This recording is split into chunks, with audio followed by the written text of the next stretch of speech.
Whoops. What's up, fellers? How y'all doing today? How y'all doing today? Well, I got my the mic sorted out earlier. 'Cause, yeah, I rewatched last night's stream after it was over, and it like blew my eardrums out because of this stupid. I had my mic so much lower than the ambient stuff. And also, I did figure out what the hell was going on with the lag last night. I had a torrent, like a BitTorrent software running on another computer, but on the same internet connection. So it was just dragged it down to like awful. Which I actually have a really good internet connection, but I typically unplug it too. So it's just kind of a you know meeting of shitty circumstances, situations. Anyway, I was thinking I'd like to do, because I watched this morning actually. I think it was at 5:30 in the morning. I watched the Candace Owens Anna Kasparian interview, or the interview last night. It was excellent. It was most excellent. I mean, we're fixing to go over it now. But it definitely had me thinking, and getting to see that them talk about it is very, All right, you guys, I am so Jesus excited. Christ. It's very illuminating.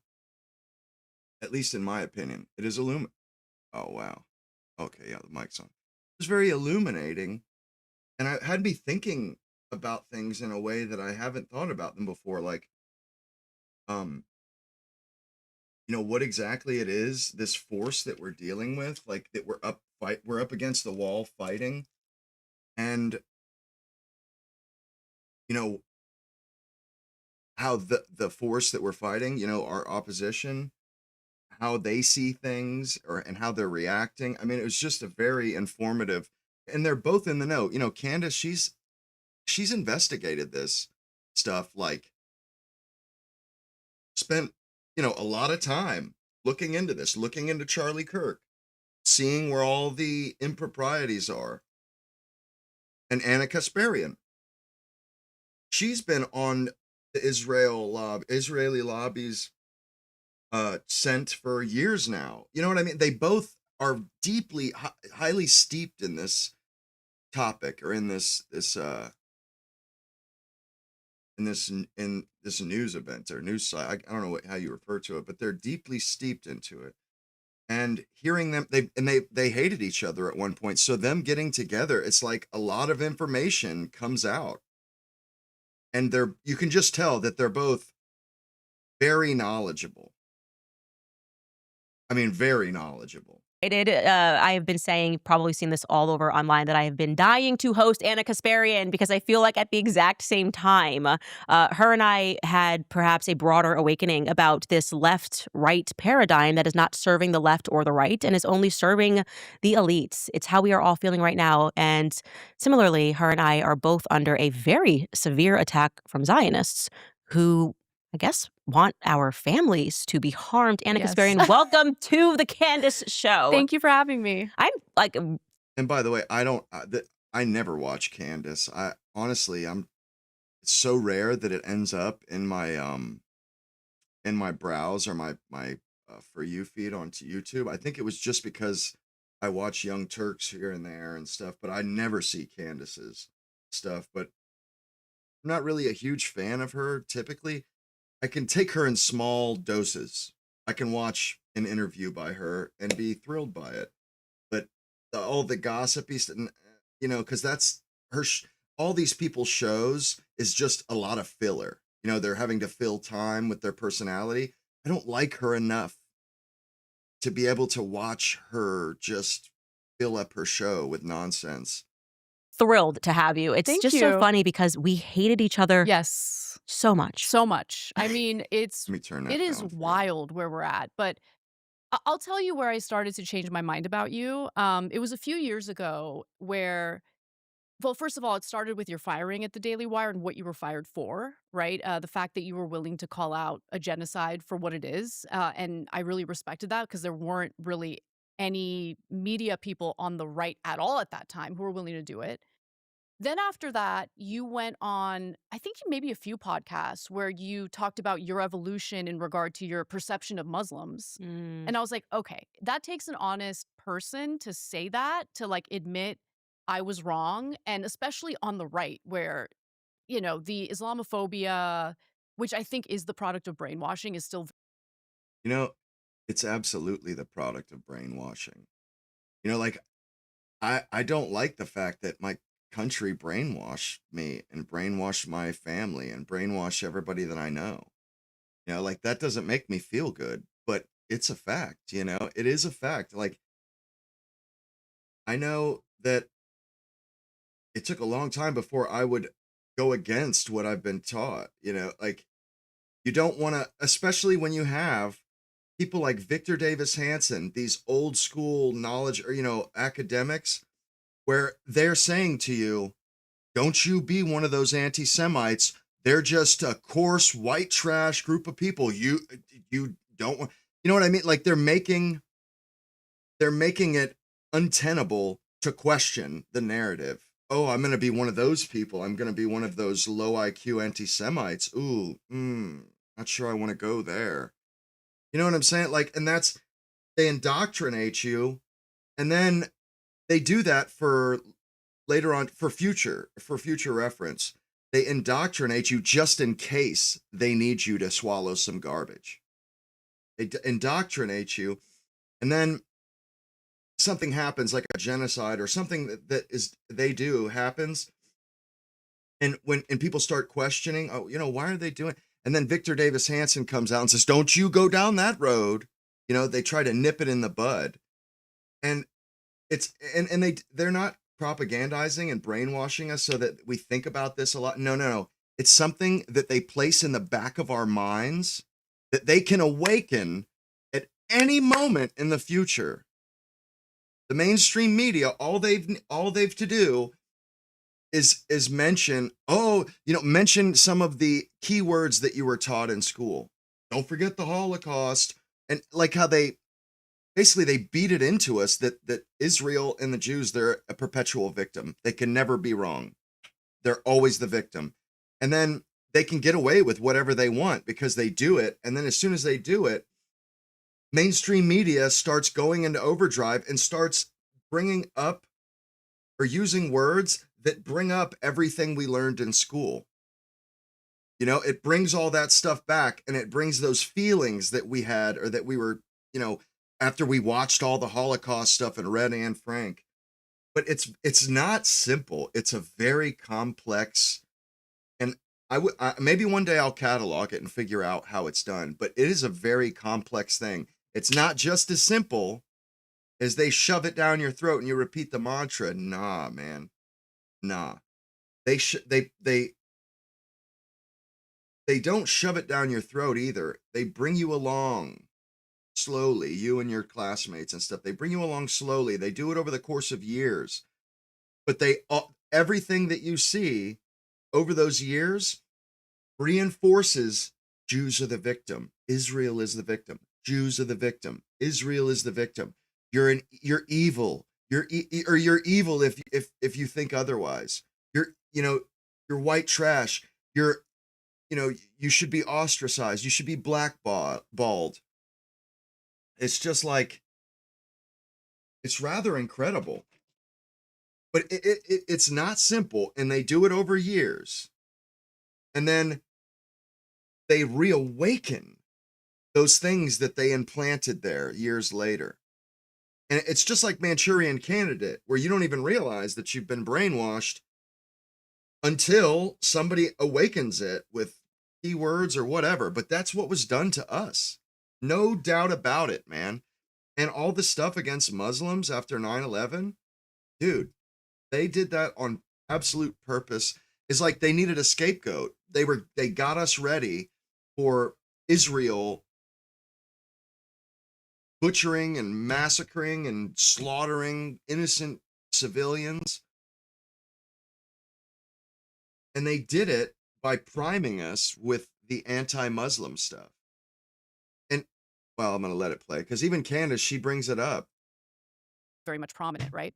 And then I'm going to do it the at final normal thing that happened pace. was you went on, I think it was Breaking Points, you were talking to Sagar and Jetty. This is before the election.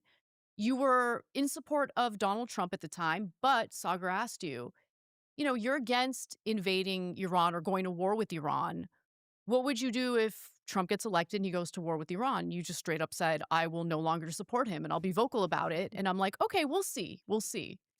And you made good on that promise. And I really appreciate that. Yeah, I Yeah, think for me, conservatives are people of their word for the most part. I had to sort of re-examine it. It takes a lot of humility, I think, when you have a public platform. People are always rooting for you to be wrong anyway, and I think it's the reason that so many people hold on to ideas even when they know they're wrong. They just don't Yes. want to do the thing and go through the process of change. But people love it. Yeah. People love when you're willing to be honest about what you were incorrect about and that you're willing to recalibrate or evolve on an issue. I know that I'm growing and evolving. I mean, I started working at TYT when I was like 20 years old. And so I'm now going to turn 40 in July. So that's 20 years. For me to not change at all would be ridiculous and embarrassing, to be quite frank, right? Right.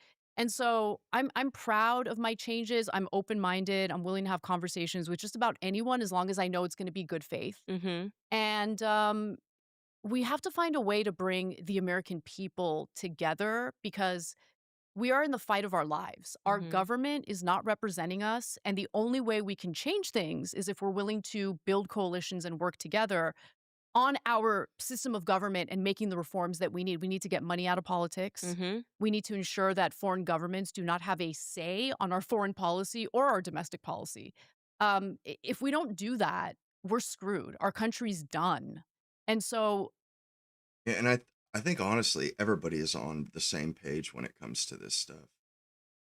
It's pretty plain to see what the hell is going on here. And also there's going to be cooperation and synergy between the left and the right because we honestly I couldn't help it. No, we can't help it when you're saying the same thing as your opponent, your arch enemy, your nemesis, and then you see them coming at it, talking about it exactly the same way you are, from there, it's hard not to join forces with them. How do you not do? You know what I mean? Like, and this is such a diabolical enemy, force that we're dealing with. Everybody understands the gravity here. We're watching Trump get countermanded by Netanyahu. We're watching really crazy stuff happen. And we're all privy to it. Everybody's got their eyes open. They're like, what in the heck is going on? And when you hear your nemesis speaking truth, saying exactly your sentiments, that kind of endears you to that your nemesis. Like, geez, maybe they are just like me. Because all our lives we've been told, oh, they're the enemy within. They're the enemy. They want you dead. This, that, and the other. And honestly, I actually don't think it helps. Like when Nick is talking about, they want you dead. They want you dead. It's like, nah, I'm not so sure they do, man. And I'm not so sure that's because they're bad people. If they do, in fact, want that, I'm not so sure it's because they're bad people, because maybe they're just brainwashed like I was.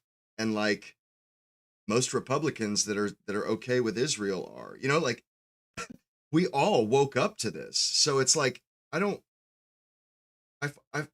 I find it hard to pass judgment on other people for things that I've gotten wrong before.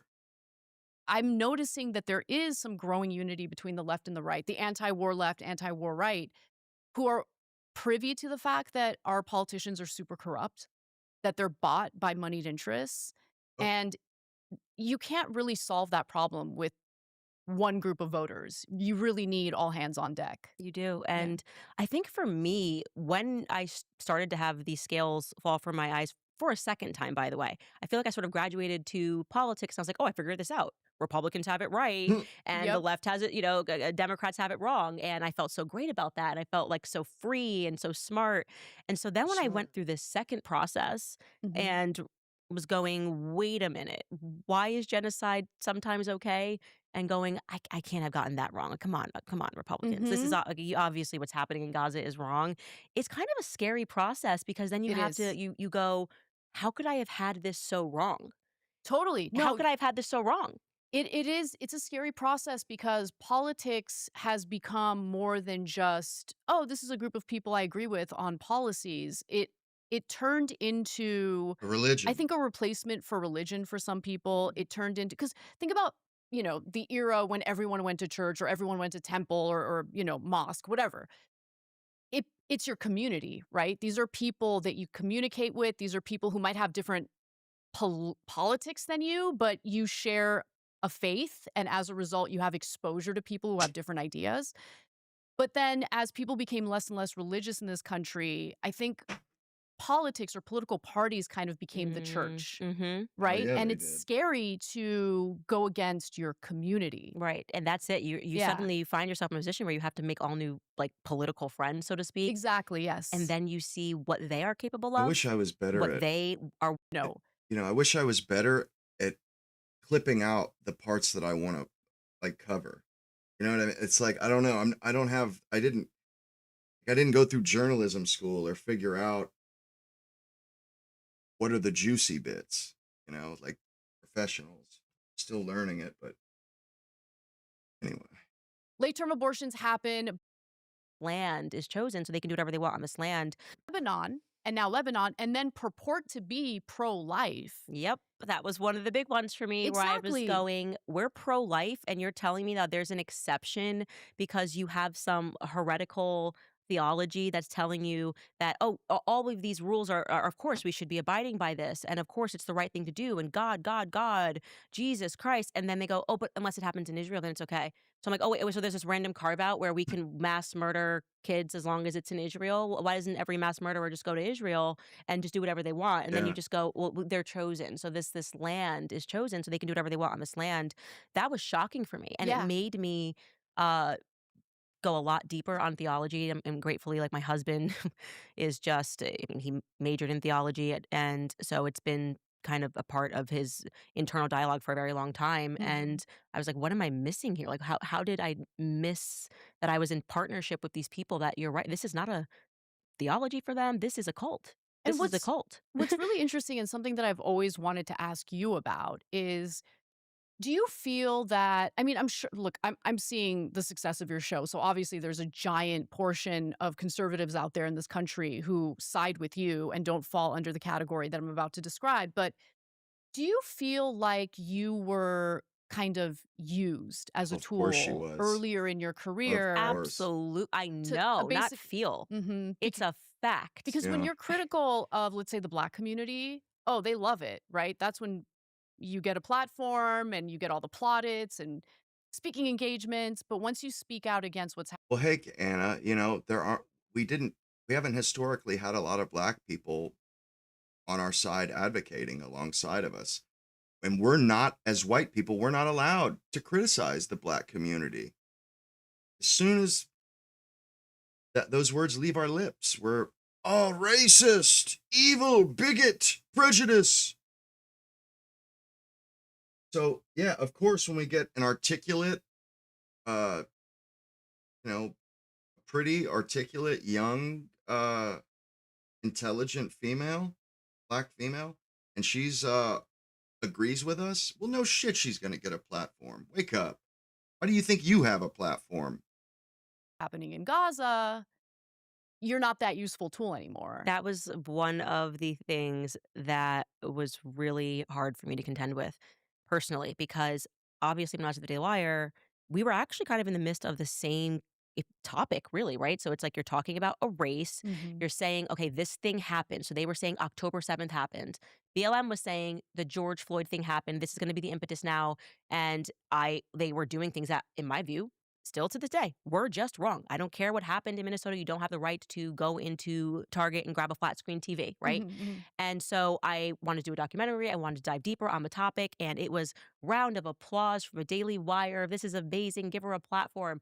Well, then I watched virtually the exact same thing, right? Using race as an excuse, saying, "Oh, well, we have to do this Mhm. for Jews." You had this event, this event that happened, which was singular, and then they tried to extrapolate it. And I'm going, "Well, it's still wrong, right? Right. Well, the law is the law. Like, morality is morality. Doesn't matter if a black person does it or if a Jewish person does it. You don't get to Exactly. rob and steal Palestinian homes." Exactly. And And that's why I say that this brainwashing, they do it ever so slickly. You don't realize it's brainwashing because they only bust it out. They only bust out the big guns when they really need you to close your eyes. When they want to commit a genocide, or when they do commit a genocide, that's when they tap into the brainwashing. So you don't even realize it's brainwashing. You just thought it's history. You learned it. They didn't, shove this down my throat for a purpose, a purpose at a later date. And then all of a sudden they pull this stuff. And if you are even have a modicum of curiosity, you're going to look into it, because regardless of the brainwashing, it's still dead children. I mean, at least they are dead children. You should see it as kind of weird, kind of not good. suddenly it was, "You're an anti-Semite. You deserve to have nothing. You shouldn't even be allowed to travel to Australia because you are akin to Adolf Hitler." That's The same crazy. people that gave me the platform. And so Huh, yeah, it was a very tough pill to swallow. So Australia banned you after that's you said that it's a crazy. genocide? Yeah, that was the Wow. beginning of I mean, I Um, was temporarily banned for ads from YouTube because they are organized online and started mass reporting my new channel. I got banned from Australia, got fired from the Daily Wire. They started putting pressure, Ben Shapiro in particular, on, this is the Zionist lobby. It's not just in It's America, it's powerful. global. Yeah. And so I went from being a rock star to suddenly she Screw is it. Adolf Hitler and deserves nothing in her life because she has a moral principle. So you kind of look and you go, well, I have two options here. I can play the game Yeah. and do like the majority of people do and just look the other way and say, oh, I don't really care about what's happening overseas. Go along to get along. Go along to get along, Mhm. or you take a bold stand and you say, I'll rebuild it, because I don't want to have a house that's made, because I'm silent on issues Right. that actually Want that on your impact my con? soul. I want to get into Yeah. heaven.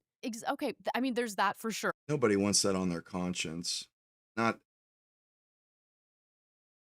maybe other people don't think about things like this, but like the thought of ending somebody's life, it scares me. I don't like to think about it, like, having to live with that, and having to sleep, and have that on my conscience. Even if it was like an accident, like, car wreck or something, like that would be really difficult for me to live with. Probably is, more difficult, very difficult. It's no matter what, somebody's life has ended. They didn't go home to their wife and kids, or whatever. And yeah, I would feel the same way that she does about it. I mean, it's kind of the thought of ending somebody's life is rather sickening to me, to be honest. But on top of that, I don't think people who go along to get along realize they're gonna get caught. Because audiences aren't stupid, and we might be in an environment where you can get away with either being silent or providing ridiculous excuses for why you're not speaking out against what's really going on, or why you're not, willing to tell the truth about what's going on. Eventually, there's going to be enough videos of dead children. Eventually, when it comes to the war in Iran, the gas prices and the inflation is going to be so bad that you're going to lose people, and Hmm. people are going to wake up to what the reality is. And when they are personally harmed, when their own household is personally harmed by these policies that, the government pursues based on moneyed interests or foreign pressure, It's certainly not for our lose benefit. support from the people. And what do? The first thing they do is they engage in intimidation tactics, Hmm. censorship.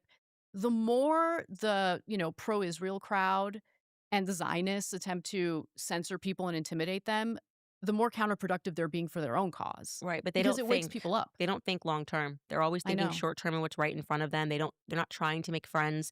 They're trying to terrify people. They operate exactly like a mafia. They do. Who would you say on the left of people that maybe like were your heroes, were you shocked didn't take the moral position? Um, I don't talk about him that often because it really does break my heart. He was the best reporter after the 2008 economic collapse. Matt Taibbi. He hasn't taken the wrong position. He's just decided to be silent for Mhm. whatever reason, and he's weakened. By Mhm. the way, Anna looks ravishing in that dress. I mean, for 40 years old, she's got it going on. Like, for a 40-year-old woman, she looks pretty handsome. Pretty handsome woman, that's for sure. She's yeah, she's got pretty good style too. Although, had masculine, but I would imagine, with the right guy, she would, be cooing like a pigeon.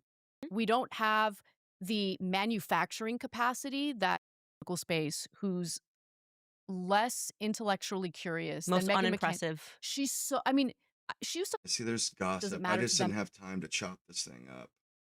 at all Mm-mm. unless we're talking about a Jewish Zionist. Because if Mhm. you're a Jewish person, like accepting of something that Yeah. just goes against your core principles. And for Jewish Americans too, so you can Yeah, understand why they reacted the way that they did right away. of course. Yeah. They're gonna get that 20 times worse. It's gonna be your stories about your grandma in your book. Like, you go to temple, you go to, you go to synagogue. Understand Mystery. This even is where they go into the brainwashing. within the Jewish population, and that's why I've done so much. I've made such an effort over the last year to wake up Jewish Americans to this, right? Because I Yes. view them as you were brainwashed. This is what you think. I mean, this is the whole reason they started the program of birthright. And when the ADL guy Yes. got caught, like at a private call saying that, like, we need to kind of come up with something. We're losing Gen Z. We got to do like we did when we established that program for birthright.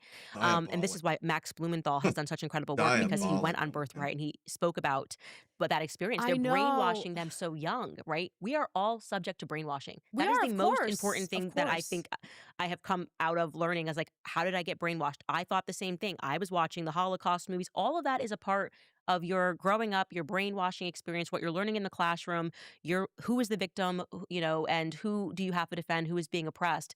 And so there's this sort of trigger mechanism that is within all of us. It's buried within us from the time that we're kids, and we don't realize it because we're just taking in so much media. Mhm. We're listening to our teachers, and then we're like, October 7th happens, and then they go, remember all that stuff? Like, this is now, you have to understand what they're going to do next. Think about what happened. absolutely. You don't want another Yeah. Holocaust. It's like priming you to be accepting of something that Yeah. just goes against your core principles. And for Jewish Americans too. So you can Yeah, understand why they reacted the way that they did right away. of course. Yeah. They're gonna get that 20 times worse. It's gonna be your stories about your grandma in your book. Like, you go to temple, you go to, you go to synagogue, and you're gonna have those presets.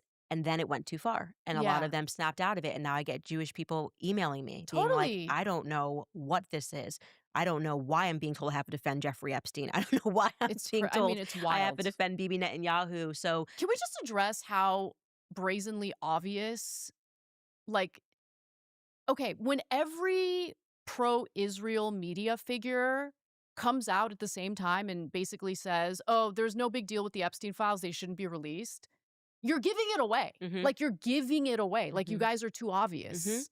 And what I'm wondering is, was the propaganda always this bad, or is it that we're just a lot more awake now because there's diversified independent media? People are kind of breaking out of their bubble, so it's harder to lie to us. So their like propaganda muscle has atrophied to Mm. some extent, So well said. right? I think it's the latter. Absolutely. I Yeah. think we are more awake than we've ever been. There's independent media. And it's also, like you said earlier, they can't help themselves. So the entire strategy of a Daily Wire. But we're also way more connected as people. Way more connected. Hey, what's up, Jake? You know, all of a sudden, even disparate groups like the left and the right, we're occupying the same space on these platforms. So there's all the more possibility that you will see your nemesis saying the exact same stuff that you're saying. You know, like that's TYT. I think they've gained a lot of subscribers because of this. Because people pop by, or even people would hate watch. I used to hate watch. And then, I started agreeing with them on the Israel thing, and then I'm like fully on their team after a little while, like cuz I agree with them 100% on Israel. Candace too. I agree with them, they have it correct. And all of a sudden we're able to compare notes without even like having to ask oh, hey, what do you think about this? No, we see what they think. We're on YouTube all the time. So all of a sudden we're just a more difficult population to propagandize, at least by the traditional means of propagandizing, like the way they used to do it. I'm sure they're refining new ways as we speak, but they had kind of a systematic way of doing it for many years. At least that's how it seems to me, where they would propagandize you in school, and then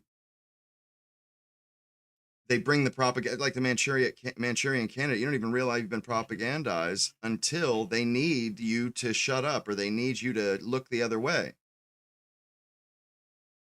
So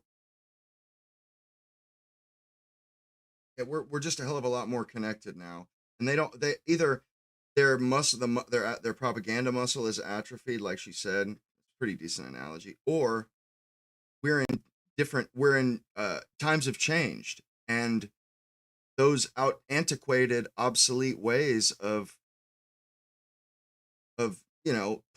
propagandizing people, pulling the wool over their eyes, doesn't work anymore, or it's not as effective all of a sudden. And the fact that people can be passively changed or convinced, like even though you've been taught all that stuff in school, when you see stuff that's obvious, like you see a town in rubble and dead children in the rubble, you know what I mean? It's like even that does, like, you realize that there's a victim here, and there's obviously a perpetrator that has done this to the victim.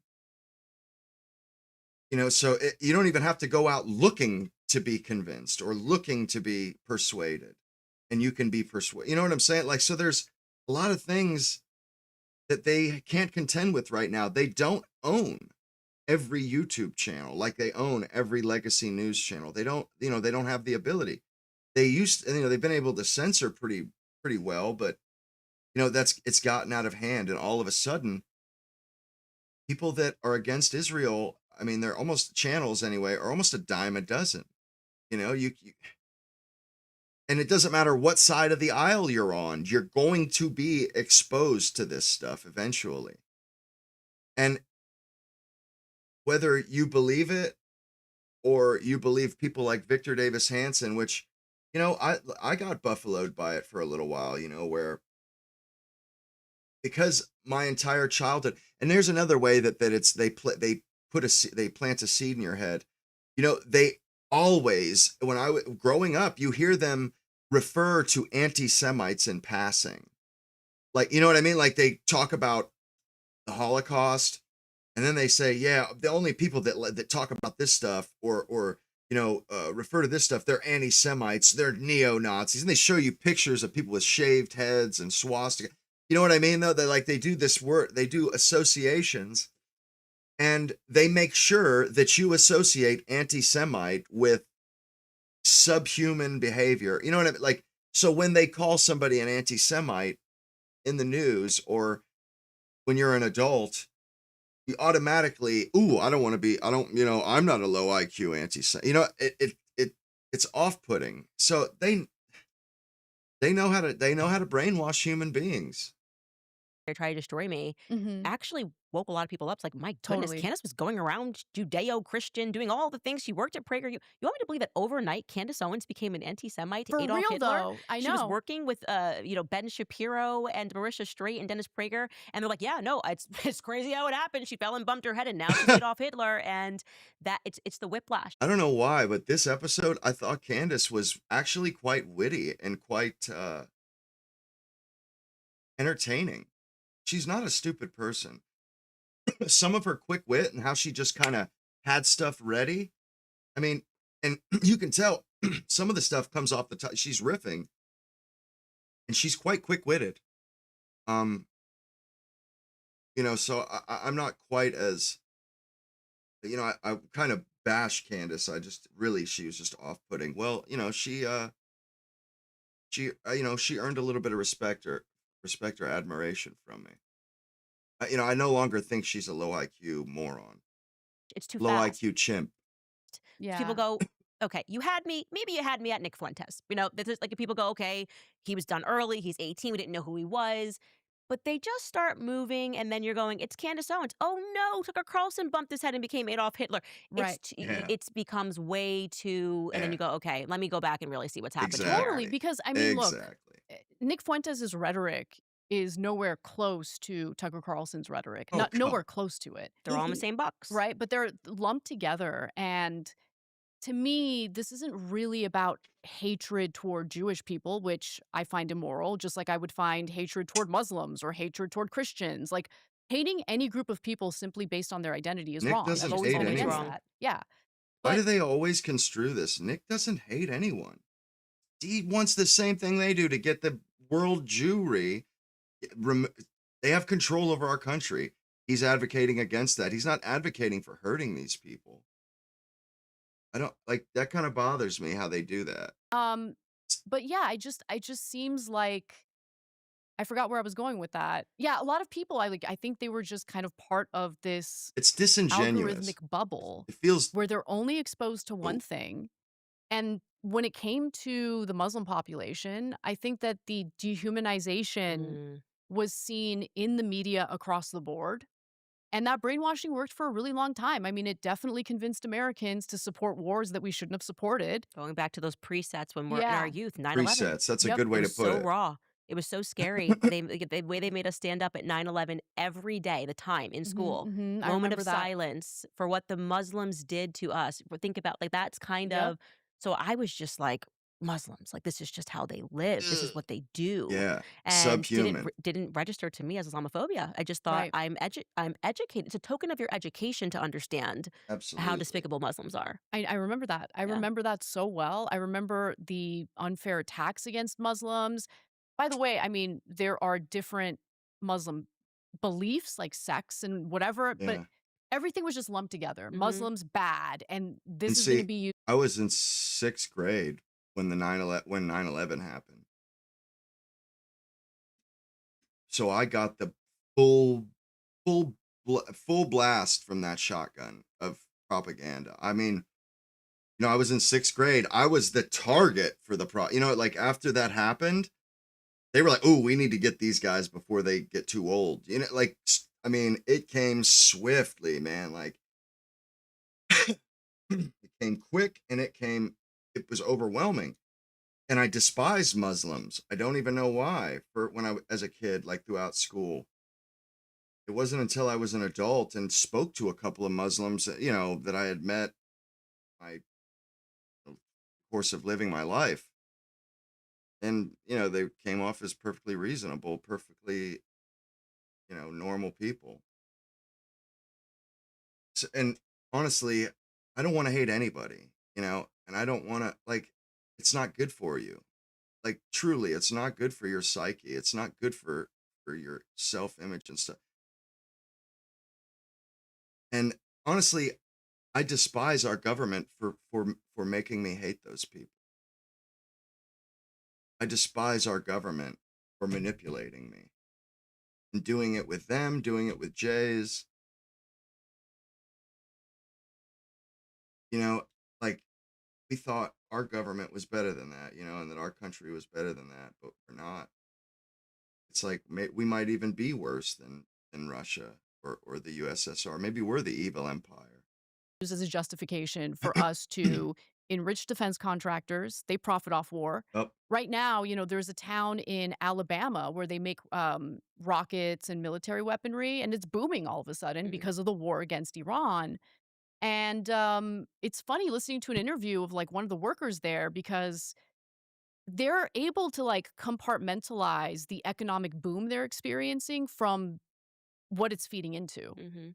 And so when you think When about how Agile people's says, "Sup, livelihoods get Blondie," wrapped up into questions of peace and war, when you consider the fact that our media apparatus, especially when it comes to legacy media or corporate media, is very much part of the propaganda campaigns to, in my opinion, just trick Americans into supporting things that actually work against their own interests.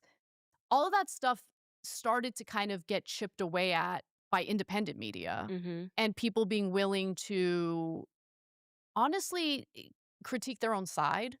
There aren't a lot of people in the media who are willing to do that, just a handful that I can think of, but I think that woke a lot of people up. I It really did. did. It I really do think it did. and the whiplash of, oh, Tucker Carlson was fine for Fox News and Right. CNN and everything, and then all of a sudden, no, Tucker Carlson, There's an very, very anti-Semite. bad. You can't Right. listen. And but we're starting to notice this pattern that it's the same issue that suddenly gets these people who are welcomed, loved by the mainstream, adored by the mainstream, and then suddenly Yep. thrust to the side Yeah. and having not just their livelihoods impacted, but also our families. I was watching Yeah. this attack on your husband, like I my know. husband's being attacked, your husband's being attacked, Yep. and by the way, kudos for you for just coming back. Thank you. Yes, it is my husband. He's hot. I'm glad you found him. I mean, Right? He's hot. Thank you. But what actually sits at the center of that? Let's now try to get and harass Anna Kasparian's Yeah. husband. Why do you think that became now It's their prime despicable. motivator?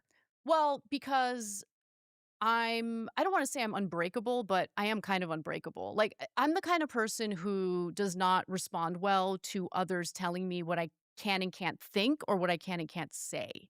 So I might fall prey to brainwashing and propaganda. We're all susceptible to that. However, when you're straight up telling me you're not allowed to think that, you're not allowed to say that, I just get very irritable and I double down. It's like not the way to persuade me to think otherwise, right? Mm-hmm. And so I mean, they've done some damage to me financially. I got fired from a job that I really like a side job where I was doing investigative reporting on California-based stories because there's a lot going down in California that I think people need to be aware about to make smarter decisions when they vote. So even though that was one of the more difficult jobs, like I was writing features, like 2,000-word pieces that were like original reporting. It was hard, it was very time consuming, but I loved that job so much. Mm. People censoring people is so counterproductive, but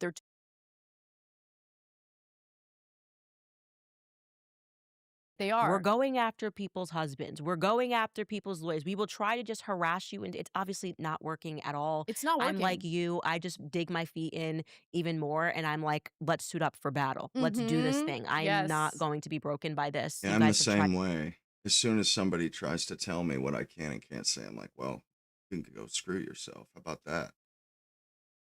It's just how I am, and I feel like there's a reason why I've taken more or less a shine to Anna Kasparian.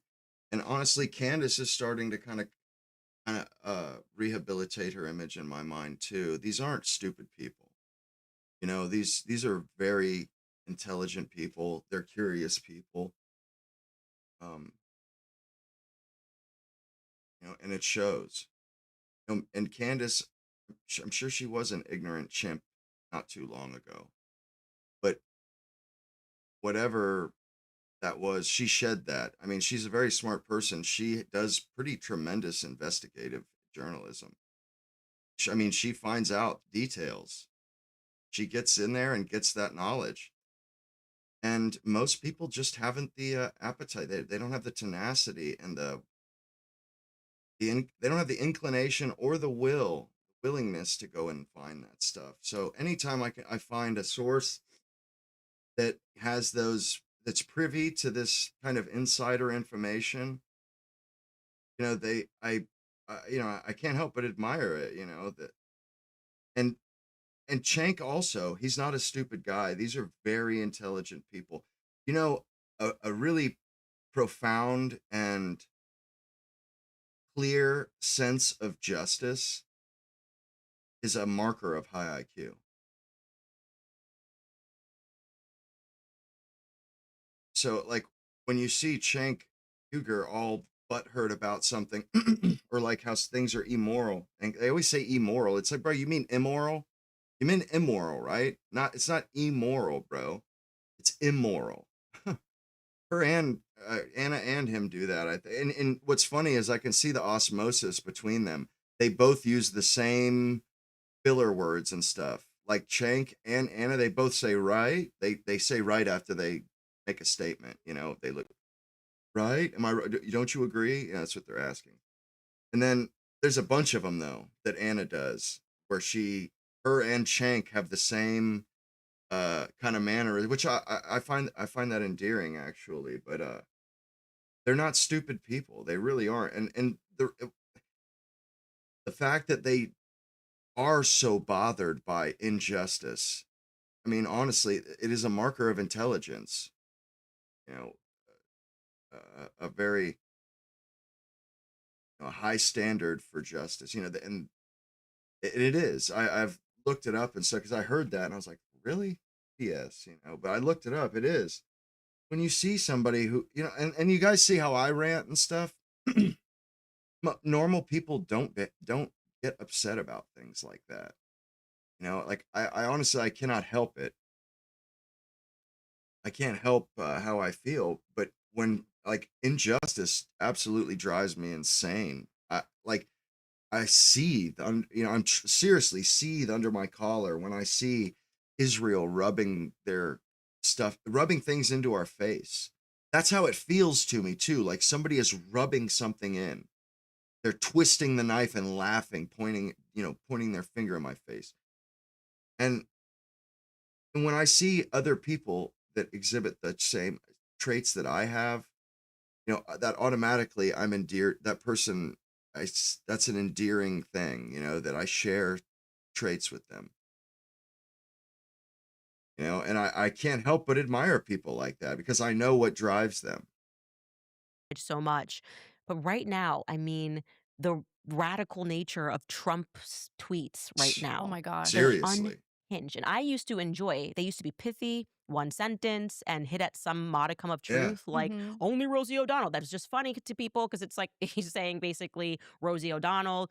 This is not that. This is No, this like is a the different level. rantings of a Yeah, they madman. are I don't have pretty. time to read all of this. And at its core, it's just he's being instructed to attack people who don't support Israel. It's crazy. It's absolutely insane. What are we getting close to? Yeah. That's my question. What are we getting close to? If they don't feel like they're in control right now, they feel They're like an not. animal backed into a corner that's Yes, fighting and just yes. lashing. Well, it's Okay. funny because they Now are we're in cooking. control of the levers of power, right? And Yeah. that's definitely scary. I mean, don't get me wrong, I don't wanna minimize that, but at the same time, they are no longer in control of the narrative, and Americans are waking. They can buy all the businesses they want. They can buy all the media outlets they want, but that doesn't mean that people don't know. Or you know what I mean? That doesn't change minds. And it doesn't stop minds from being changed.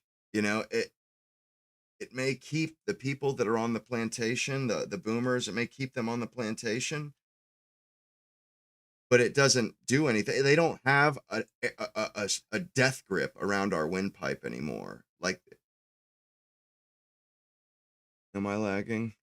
Yeah, they don't have the death grip that they once had, where they own every media platform and all the newspapers, so you just flat out don't get any other opinions. And it's a far cry. They don't even come close to owning the bulk of it. Not even close. I mean, and that's why we know. That's why we understand what's happening. Up to just how much our government has been, I mean, for lack of a better word, infiltrated by Yeah. Mhm. people who are much more concerned with foreign policy that benefits Israel above and beyond, what's better for the American people. This war against Iran doesn't benefit us in What's going any on, way, shape, or Hopes? form. And we went into it with no strategy, no plan. No support from the No, people. exactly. No support for, I mean, Trump never even thought he needed to make his case to the American people. So we went into it with it being an incredibly unpopular war. The fact that he didn't even consider that Iran would take control of the Strait of Hormuz, thus creating a lot of economic pain for the globe. Like, think about all of our allies right now, longtime allies who are so furious with us. Japan, South Korea. Germany recently came out and had some, strong words against the United States. India has been irritated with us because of first Trump's Liberation Day tariffs, which also seem pretty ham-handed. And I'm saying that as someone who's supportive of targeted tariffs and think, they can work in bringing some jobs back to the And United is it, States. bro? This interview kind of like it was eye opening, and I mean, it really made me kind of, even though I've already been on kind of a journey, but her saying that she supported like that blows my mind. Like we agree with the left on a hell of a lot of stuff already. We agree that we're being screwed by these businesses by when they offshore. And you know what I mean? We agree with, like, she was down with the tariff. She just didn't like the ham-handed way Trump did them. And I absolutely agree with her on that. I second the motion. It is BS what he did. He screwed us. Like, he could have done it in a strategic way. Instead, he hurt us with prices, and he pissed off all our allies.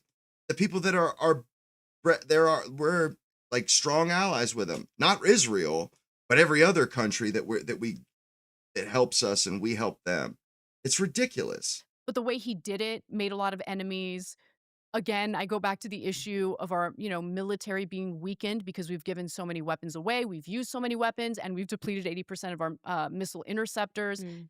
I just feel for the first time that we are not safe. But the thing that gives me a little bit of relief is knowing that people on the left and the right are waking up to it. Yeah. Like that gives me hope. If it weren't for that, honestly, I would definitely be 100% black pilled. I would be a total I think I doomer would be and I would too. see no hope for the future.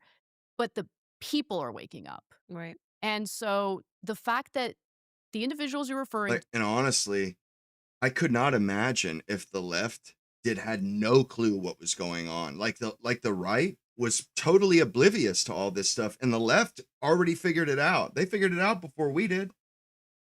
Damn right. They were already purging their party, like halfway through it by the time we got there.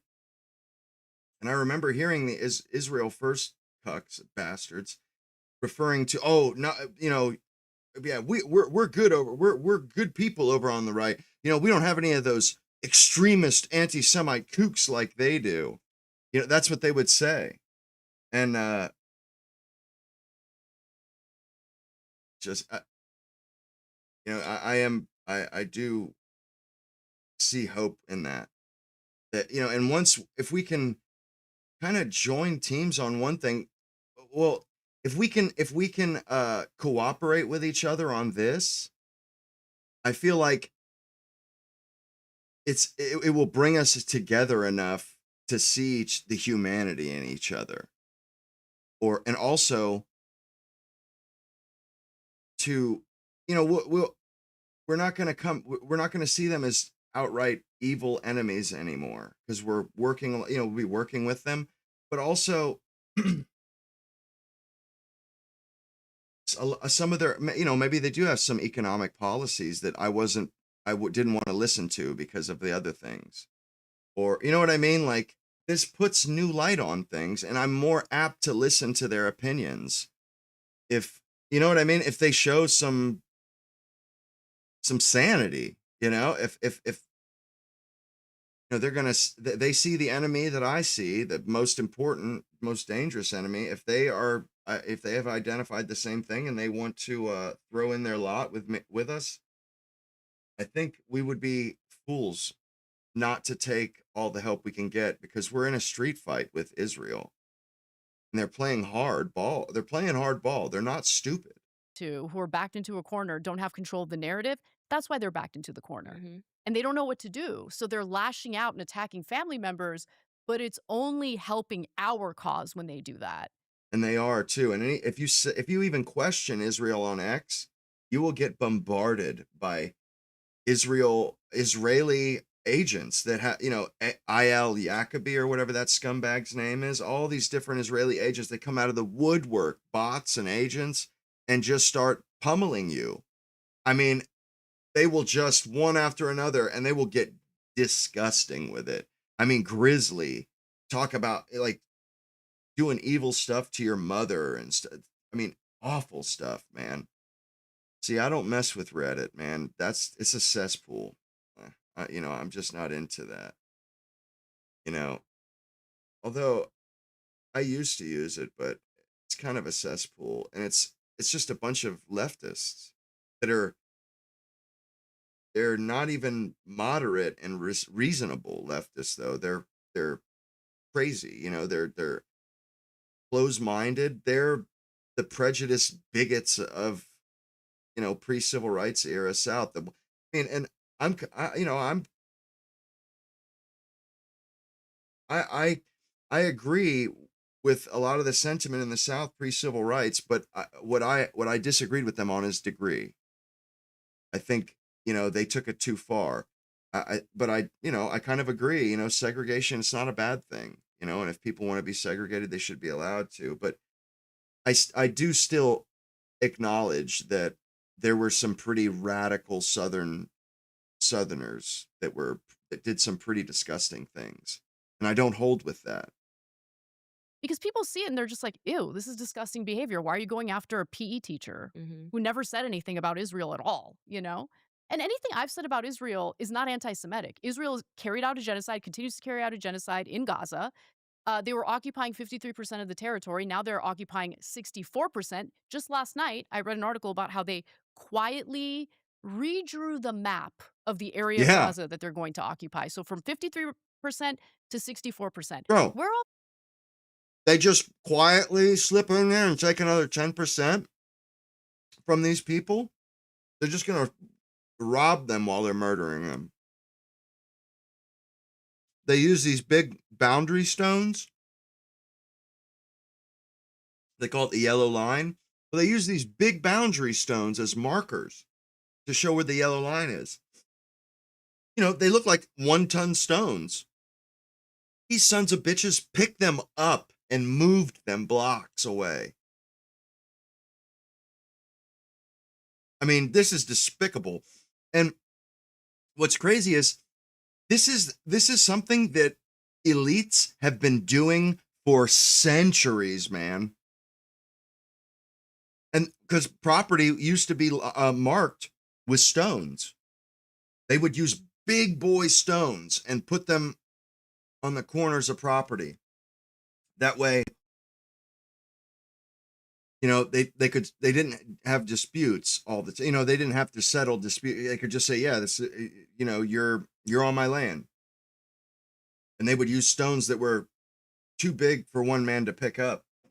But yeah, Israel, they move these stones blocks away and do it under the cover, just slip in and don't tell anybody and just take it. It's so evil, man. Rich people taking advantage of people that are barely surviving. And that's not a typical capitalism rich where somebody has saved up, has worked hard or been clever enough and owned a business and saved up enough money or was in the stock market. No, this is this is like a truly greedy, disgusting group of rich people that isn't how they got rich. They got rich by stealing land from people and by murdering those people and stealing their property. And those are the kind of rich that I agree with the left on. Yeah, those people, they should get no quarter. No quarter. Because, it's one thing to get wealthy from hard work and from capitalism. I don't hold anything against those people because I want to be one of those people one day. I intend on being one of those people. But when it comes to like criminals like Bernie Madoff or something, that's like, nah, that's not, no, I wouldn't even call that guy rich or wealthy. I would call that guy a crook. Just a crook. those Palestinians going to go? How many refugee crises have we experienced because Israel wants to pursue its border expansion project? Hmm. And so when I hear people like that Tommy Robinson guy whining about like, oh, the Islamification of Yeah. Tommy Robinson. Oh, the Islamification. But at the same time, the guy he backs Israel. The guy is a shill for Israel. And it's like, dude, bro, I think that's worse than being allied with the Muslims. I mean, honestly, I because the Muslims are there because of Israel. So you're literally aligning yourself with the group of people who did this to your continent. The UK, these Muslims are so bad and so dangerous. You are supportive of Israel. So unless you wake up and tell the truth about what's actually happening and what's causing these mass migration events, how about you shut up? I always say that. I'm like, and where do you think these migrants are coming from? Do you think that they Exactly. wanted Yeah. to be here, or are they being forced out of their homes? And so they can't connect the dot there. They Yeah. It's, won't. oh, we have a Muslim problem. But no, we have an Israel never-ending war problem. Yup. Exactly. And it's then, of course, these people have to go somewhere if we're just going to take their land. Look at Lebanon now. Yeah. They're like, yeah, we're just going to take southern Lebanon. And then, by the way, they've begun evacuating villages north of the Litani River, meaning, oh no, it's not just southern Man, they Lebanon. are scum. And so when people fearmonger about groups like Hezbollah, for instance, which is supported by Iran, you got to understand why Hezbollah exists in the first place. Hezbollah formed in the 1980s after Israel invaded southern Lebanon. Hmm. Oh, So, like, let me ask yeah, she's our married. red-blooded Americans right now, She's married if to Mexico a Cuban PE teacher. invaded, one of our southern border country states, are we just going to sit back and take it, or is there going to be a resistance group? Right A now, we resistance have a group, damn military, we right. have a government that would prevent that from happening. But let's say a foreign country turned our government into a puppet of theirs, and they cared less about protecting the American people and our territory, which I think is the case in Lebanon. There would be a resistance group. Of Hell course, there yeah. would be a resistance 100%. group. Bet Yeah. your ass Yeah. there would I be. always said to people, it's like they took their homes. They just woke up one day and said, I don't care if you've You lived gotta here for go. centuries. You just got to go. Disgusting. We're Yes. now giving your land, Disgusting. and you're not going to get any money. Like, you're at gunpoint. You just got to leave your house. I can't imagine It's what that's weird like. to me that people don't understand that if you keep empowering something that is that immoral, right? Something that believes that genocide is their right, Mm-hmm. it's their birthright And they to believe that. mass murder children who don't see you as having a human soul. How do you not comprehend that that chicken will eventually come home to roost? 100%. I mean, I Seriously. think Christians are waking up to it Right. because of the abuse. Bro, Christians know that you can't have this stuff on your conscience. This you can't do this kind of stuff. You know, what was the point of fighting World War II if we're just going to turn a blind eye for this stuff? Oh, just because they wear the small hat, oh, then that means that we have to be okay with it. It's like, no. We don't play favorites. We killed our own brothers in Germany.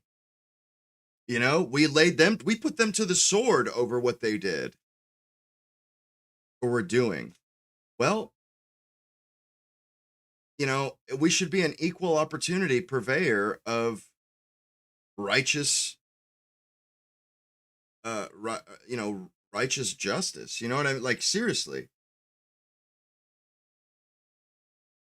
And I mean, we should smite the wicked. And it's obvious who the wicked are today. Christians are dealing with in Lebanon, in Jerusalem. It's interesting because after World War I, because of the Armenian genocide that was carried out by the Ottoman Empire, Ottoman Turks, Armenians became, they fled. Many went to Syria. They were forced to do a death march, as my great grandmother was, and she survived it, but my great grandfather didn't. This is on my dad's side. They killed him, and so she had to do that death march that she survived with her children in tow, including my grandfather. I didn't know this until very recently. My last name wouldn't have been Kasparian. Kasparian is the last name of the man who took my great grandmother and grandfather in and married her and whatever. So I would have had a completely different last name. This made me much more curious about like my Like that, and that's good for her for looking that up and finding that stuff. But how crazy to find out that your blood, your people, the reason why you're alive is because your home country tried to genocide them, and they barely escaped with their lives, and they sought refuge with the Palestinians.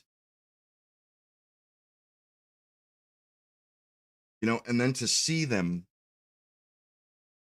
butchered like a herd of sheep. I mean, I could imagine how that would set you off and set you on a course like that she has been on. ancestry and everything. And on my mom's side, he was making all sorts of international deals on. Hmm. This is what they're talking about Epstein.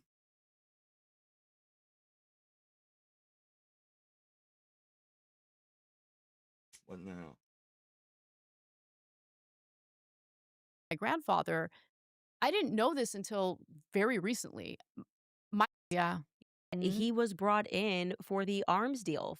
Democrats need to distance themselves from these people. Like they're not healthy for But us to be or our honest, I country. just think at the top it's I'm all the just talking same. I about don't. I Rahm think the Epstein Emanuel. files had everyone in it. I think they have been that sort of global arms trafficking, human sex trafficking uh, syndicate is running America and has been running America for a long time. Obviously, Epstein, his side gig was blackmail, but people forget that Mm-mm. former Mossad agents testified She's that he her was family brought is in Christian. for the arms deal for the Iran Contra Yes, scandal. yes, yes. Armenians were overwhelmingly Christian. Okay, so Oh, I you am know. so deep on the S- Epstein stuff, and I'm going, "Oh, okay, so this is what I think is kind of happening in America is a lot of these people have a lot to do with trafficking." Well, Like, do you read Drop Site News by any chance? no. Okay, you will love it because Drop Site News, when first of all, there was a leak of the former Israeli prime minister's email, and so they started doing reporting on that, and then the Epstein files that were released, they specifically started to look into what kind of ties Epstein had with Israel, and it went beyond blackmailing our politicians and powerful people on behalf of Israel, right? Mhm. He was making all sorts of international deals on behalf of Israel, Yeah. including the arms deals you're referring to, cyber weapons, things like that. Why do you think the UAE has such a friendly relationship with Israel? Weapons was one, and Mhm. I keep trying to tell people that on my podcast. I'm like, Women "Guys, was like, this is another. not." So when I'm, like, looking into things and there's so much trafficking connections, I'm like, are we looking at the Epstein network? Is that what's being protected? And I don't know what your take is on why Trump is protecting that when I think they have blackmail on him. I don't know how deep it goes. I also think, just keeping it real, Trump is a very corrupt person. He I mean, he is. loves money, He's and I think it's easy incredibly to buy corrupt. him. I think he's exceedingly easy to corrupt. so She has a point there. Everybody's talking about the blackmail and stuff. There's a good chance that they just needed that the money was enough. There's a good chance that money was enough. I mean, honestly, I think he would betray us for money. He's a pretty awful person, honestly. and this is my opinion, Mhm. so I have Nah, no proof. bro, she comes out in this show and says, "I'm not an atheist anymore." The evil that we've been fighting literally has converted her to she's not a non-believer anymore. And she even says, "I've never said that publicly to ever before." Of this, but when I look at the broader Epstein picture, Isn't that one of the incredible? things that Epstein was always involved in was where women could be trafficked too. So Victoria's Secrets, Mm. the guy Jean-Luc Brunel was his partner in Paris for like the modeling firm who ended up killing himself in prison, killing Mhm. himself and Mhm. hanged himself in prison. Just like Epstein. Exactly, and so he was constantly plugged into all of these modeling firms, and also pageantry falls into that category, And who and owned a that was when pageant? like, why was Trump running, the Yeah, pageantry? Is that how he knows Epstein world? Does it go back that deep? Did, he do a deal with Epstein and look the other way like a lot of these other people did when maybe. these Eastern European women were coming in? Those are the questions that I have because it doesn't make sense otherwise. Do I think he's also protecting his donors? Absolutely. Totally. Do I think Trump is his own man? Obviously not. Miriam It was in Adelson Russia. did a deal with him, she kind of outright purchased the White I House. mean, he said it himself. Mhm. I mean, that's the thing that I guess I appreciate about Trump, if you wanna put it that way. I mean, I don't know if it's due to lack of sophistication or if it's just that he can't help himself, but he just says it. He just says it. He And does. so I choose to believe him when he says that, Miriam Adelson loves Israel more than the Of United course she States, does. that she's got a lot of money, Evil that she, is skank. a big donor. Like, I mean, he's communicating to us, listen, I'm doing what I'm doing because she bought me. But that's Mhm. also, by the way, what I think is wrong with Cash Patel. I He's got to from Las agree. Vegas. Las Vegas Mm. is a gambling empire. That's it. They own Vegas. So when I see people coming out of Vegas, my Mm. immediate assumption She's saying the Jays own Vegas, and I bet you they do. Remember that guy that was that pedophile that got caught in Vegas? And that's what she kind of alludes to, Vegas being one of the locusts of control, locus of power. That and like Washington, or that in New York. And because Kash Patel came out of there too. And it makes sense. It makes sense that these disgusting people could be pulled up uh, in Las Vegas. Is, well, you're already, if you made it up the chain in Vegas, you've already done some deals. Interesting. Allegedly, Yeah. my opinion, but when I Yeah. was like Cash Patel's from Las Vegas, there's no, of course, obviously he's corrupt. You don't get ahead in Las Vegas because It's you're like a clear good he's guy. corrupt. Like his behavior makes that obvious. Right. What do you think about the reporting about his like alcohol use? Do you think that's like an attempt to smear him so No, it's I easier to don't. get rid of him? No, I I think don't. he drinks. I think Yeah. it's very stupid for someone like The Atlantic to publish that. It's just, I mean, they're too well known to be like, I'm just going to publish a piece. It's way too specific. And his reaction, Yeah. he's so vociferous about it. It was like too much. And he just kind of strikes me as, when I was reading some of the stories, I was like, they're way too specific. And I do know that people don't like him, so they would leak those sorts of stories. Right. If The Atlantic if their response is, we are prepared to defend ourselves in court, Yeah. then they have something. Yeah. It's the same way where everyone is sue Candace, sue Candace. I have been meticulous about making sure that I am saving every source, every conversation. I don't take an unnecessary risk. I don't want Why to would be she? Yeah. sued and then proven an idiot by being like, oh, well, she was just coming up with fantasy and nothing was driving this. Right, So of course. they are not independent. They have people that they have to rely upon. They have to have those legal teams. They did not publish that article and put a target on their back from the FBI director Because they're on the idiots. basis of just wanting to like LOL publish. That's my read on the situation. Yeah. And he is erratic. There's something about him that feels erratic. And even the weird tweet about my girlfriend's a country music sensation. You got to be a couple of cocktails in, right? I mean, I don't think, I hope, I think Yeah. that's I actually helps mean, him, actually. I don't think it's defamation. I think that is the best case scenario. It's like, oh, I was just a few cocktails in. yeah. That's why I Yeah. tweeted it. Because if you did it sober, then I have some bigger questions, Yeah. It's about your competence. I mean, That's the fucking biggest thing for funny. me was you like to get drunk in DC around a bunch That of these is odd. people that like I wouldn't want to be in a DC? room with, to be Really? honest with you. Like I don't want to spend my free time with these people at all. But then on top of that, to make yourself vulnerable by getting wasted, like that's so Dumb. The crazy. soccer, I mean, Straight the up dumb. hockey thing. Crazy.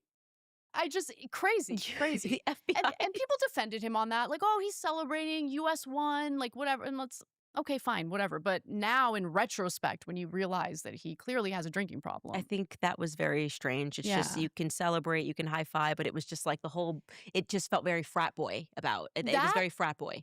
with the backdrop of how poorly he's doing his job. Mm. I mean, I one thing that really stood out to me was the guy who first attempted to assassinate Donald Trump. I'm forgetting his name right Yeah. now. I don't know why. But Crooks. Because we're 3 assassination attempts in. I yeah. think his name is Matthew Crooks. There we go. Yes, perfect. Yeah, Okay. I mean, Matthew that's what Crooks. I mean about Candace is quick-witted. Anna says, I don't know, I'm having trouble remembering the guy's name right now. And she goes, yeah, that's because we're 3 deep. Like, that was slick, man. She's actually pretty witty, dude. She's got a she's pretty light on her feet. I mean, she had me laughing a few times. So Tucker did this really great special on the lack of investigation into that and how Yeah. much we were lied to by our FBI. Like the fact that the FBI told us that, oh, there's no online trail of this guy. And Right? it turns out, no, he was actually pretty active online. Why did you lie to us about it? Yeah. And then he played a video of Kash Patel testifying about it in front of a congressional committee. And Patel was like, I can't disclose that information because there's a trial, except there isn't a trial. Crooks is dead. So, like we want to learn more about his motives, like where is he from? How did this happen? What were the security failures? How come no one in the Yeah. Secret Service got fired over this?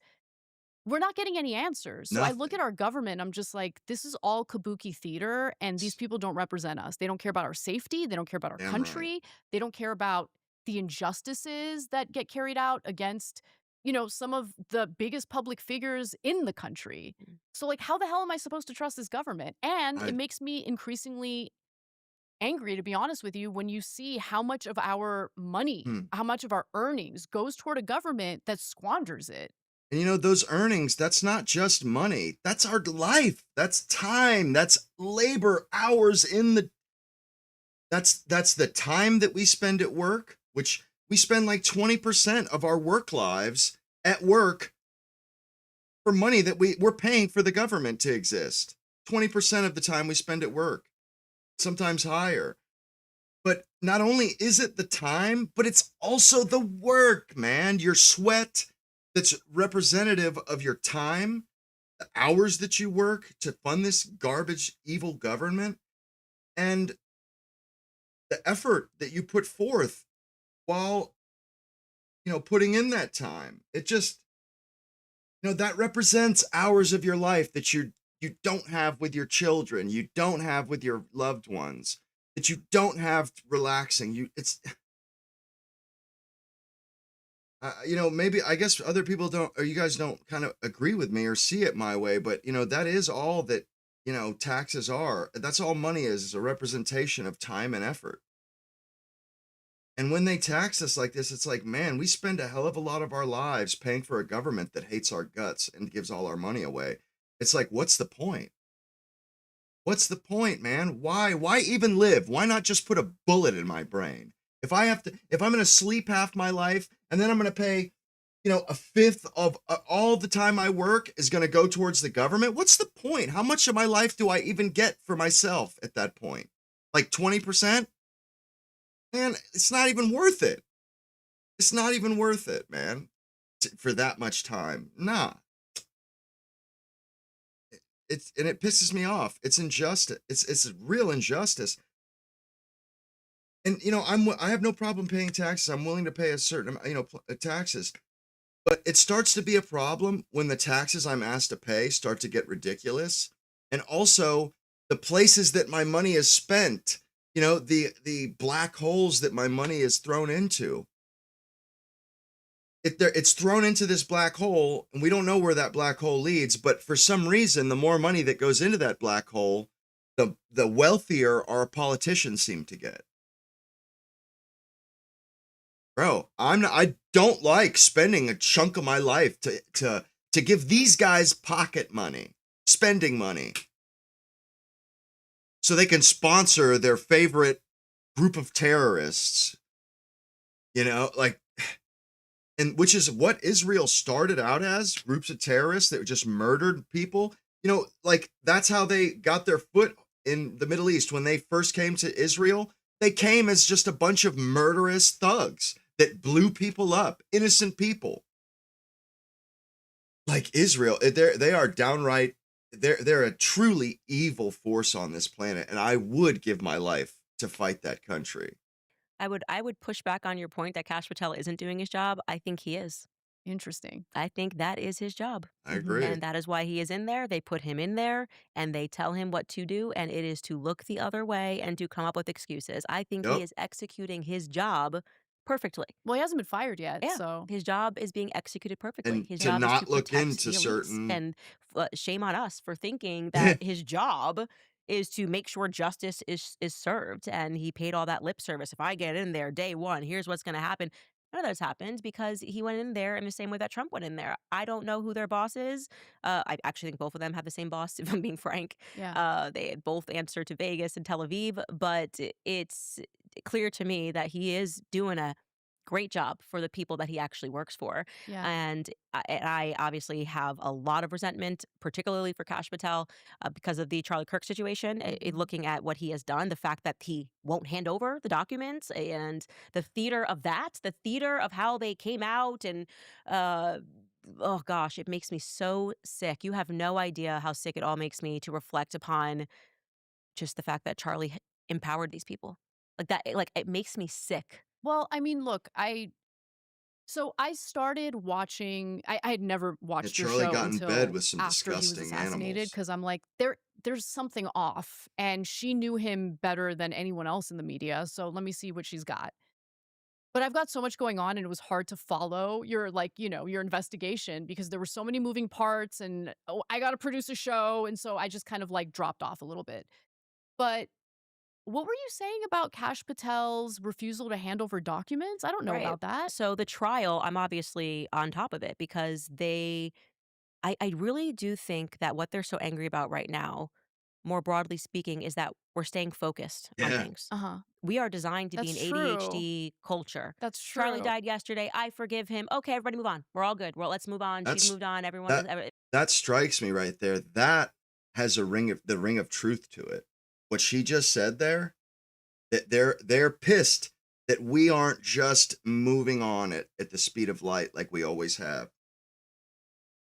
Remember how annoyed Trump was with the Epstein stuff?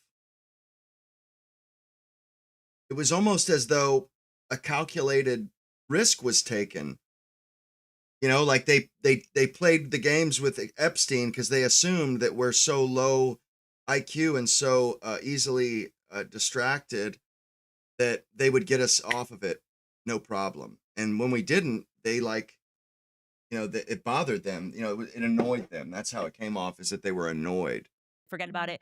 Epstein files. Oh, who are we talking about? The Epstein files. Okay, good. Let's move on. Let's move on. Okay, Trump says it's good, and you're MAGA, right? Here's some red meat. You're MAGA. Trump Yeah. said it. Here's a Answer the squirrel. king. Yeah. Yeah. And we're not doing that. We're Yeah. not doing that. And with this, I was like, I am not moving on from this. And But the so midterms. exactly, we've signed up. We're But getting the the midterms. documents, obviously, but the midterms.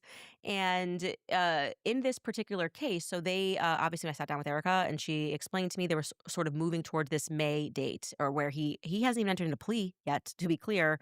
And so I don't in believe that May, dude they're did supposed it. to have this hearing, and there's limited discovery in that time frame, because one of the questions I asked Erica sincerely was, you're communicating to the public that you believe they have the right guy. So my assumption when she was saying that to Barry Weiss was that obviously she has access to more information than we have. Like, Mhm. as she's involved in the case, she's listed as a victim on the case. Like, she can see stuff that we can't see. Maybe it's literally a clear video of Tyler Robinson coming out and shooting Charlie, like, open to that. And then when I sat down with I just downright don't believe that dude did it now, because a lot more has come to light.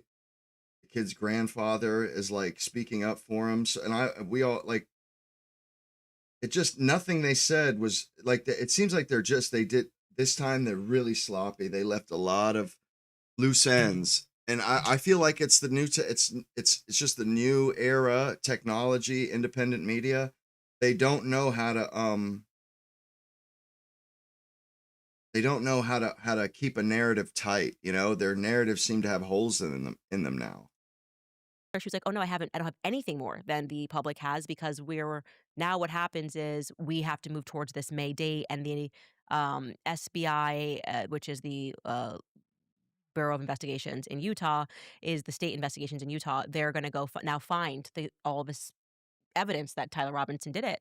And Tyler Robinson, then they presented that to Tyler Robinson's team, and they then build their sort of defense Mhm. leading to this May date. Well, it turns out that Tyler Robinson's team files a document and says, we need to move this date because we have been asking for Kash Patel, who should not even be involved in this case, mind you, it's a state case, to release the information to us, to To give us these Utah? documents Yeah, to use why? defense. Why is Kash Patel in control of a state case? It seems like he's just the guy he's like a press secretary. He's just there to cover things up. So this assassination happens, and normal protocol is the state handles it. Their investigators handle it. Maybe FBI helps a little bit, but like, no, FBI's handling it all. They're at the top of this case, and the buck stops with Kash Patel. Apparently, that just seems mighty. If something is rotten in Denmark. To his defense. So, like, they're like, they haven't even given it to Utah. Forget SBI. They hasn't given it to the SBI. The defense doesn't have it. And they're like, how are we going to have this hearing when they're going to get up there and essentially put on a show trial and say, Your Show Honor, look at trial. these messages, where they're like, we don't. That strikes me as that has the ring of truth too. This is a show trial, man. It's no more than a Soviet or a Nazi show trial, where you take some poor, innocent patsy, some unsympathetic person, and you make a cartoon out of them. You make a public spectacle out of playing them. You don't let them defend themselves. You don't let them. You just basically make them into a piñata. Well, this Tyler Robinson, his lawyers, they put in for like a continuance or something because they still don't know the prosecution hasn't given them the evidence yet, hasn't given them all of, that there hasn't been a discovery, so the prosecution, they haven't told the defense what evidence is against Tyler Robinson. That's crazy. Like that, and it's obviously something is up. Why do they not have any evidence? Why are they not being given access to all of the prosecution's paperwork so that they can craft a defense? It just seems really, and it was so convenient how all this stuff happened. It just seemed like it was too good to be true, but it also it it just didn't. It seemed odd. It seemed like something was up. Something wasn't right about it. Whether everything was or everything but the Charlie getting shot was staged, or like the first guy getting caught. Like there was something else going on that we weren't privy to.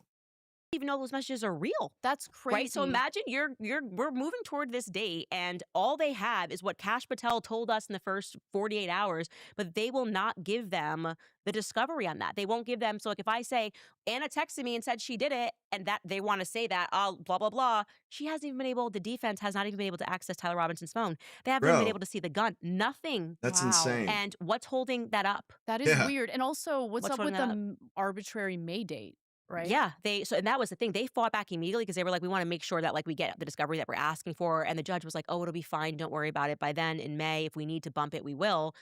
And they all kind of agreed to that. And now that May is upon us, Erica's team, because she's a listed victim. So when I say Erica's team, I mean literally she's a victim in this case, is fighting them. They're like, no, we want to keep the May date. And I'm like, That's so why weird. would you want to keep the May date?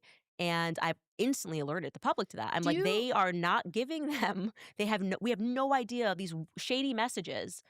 Did Kash Patel, after a few beers, type them up? We don't know. We can't say no. That's so weird. You know what? So when it comes to Erica's behavior, like I will admit, like some of her behavior is odd, right? And off-putting.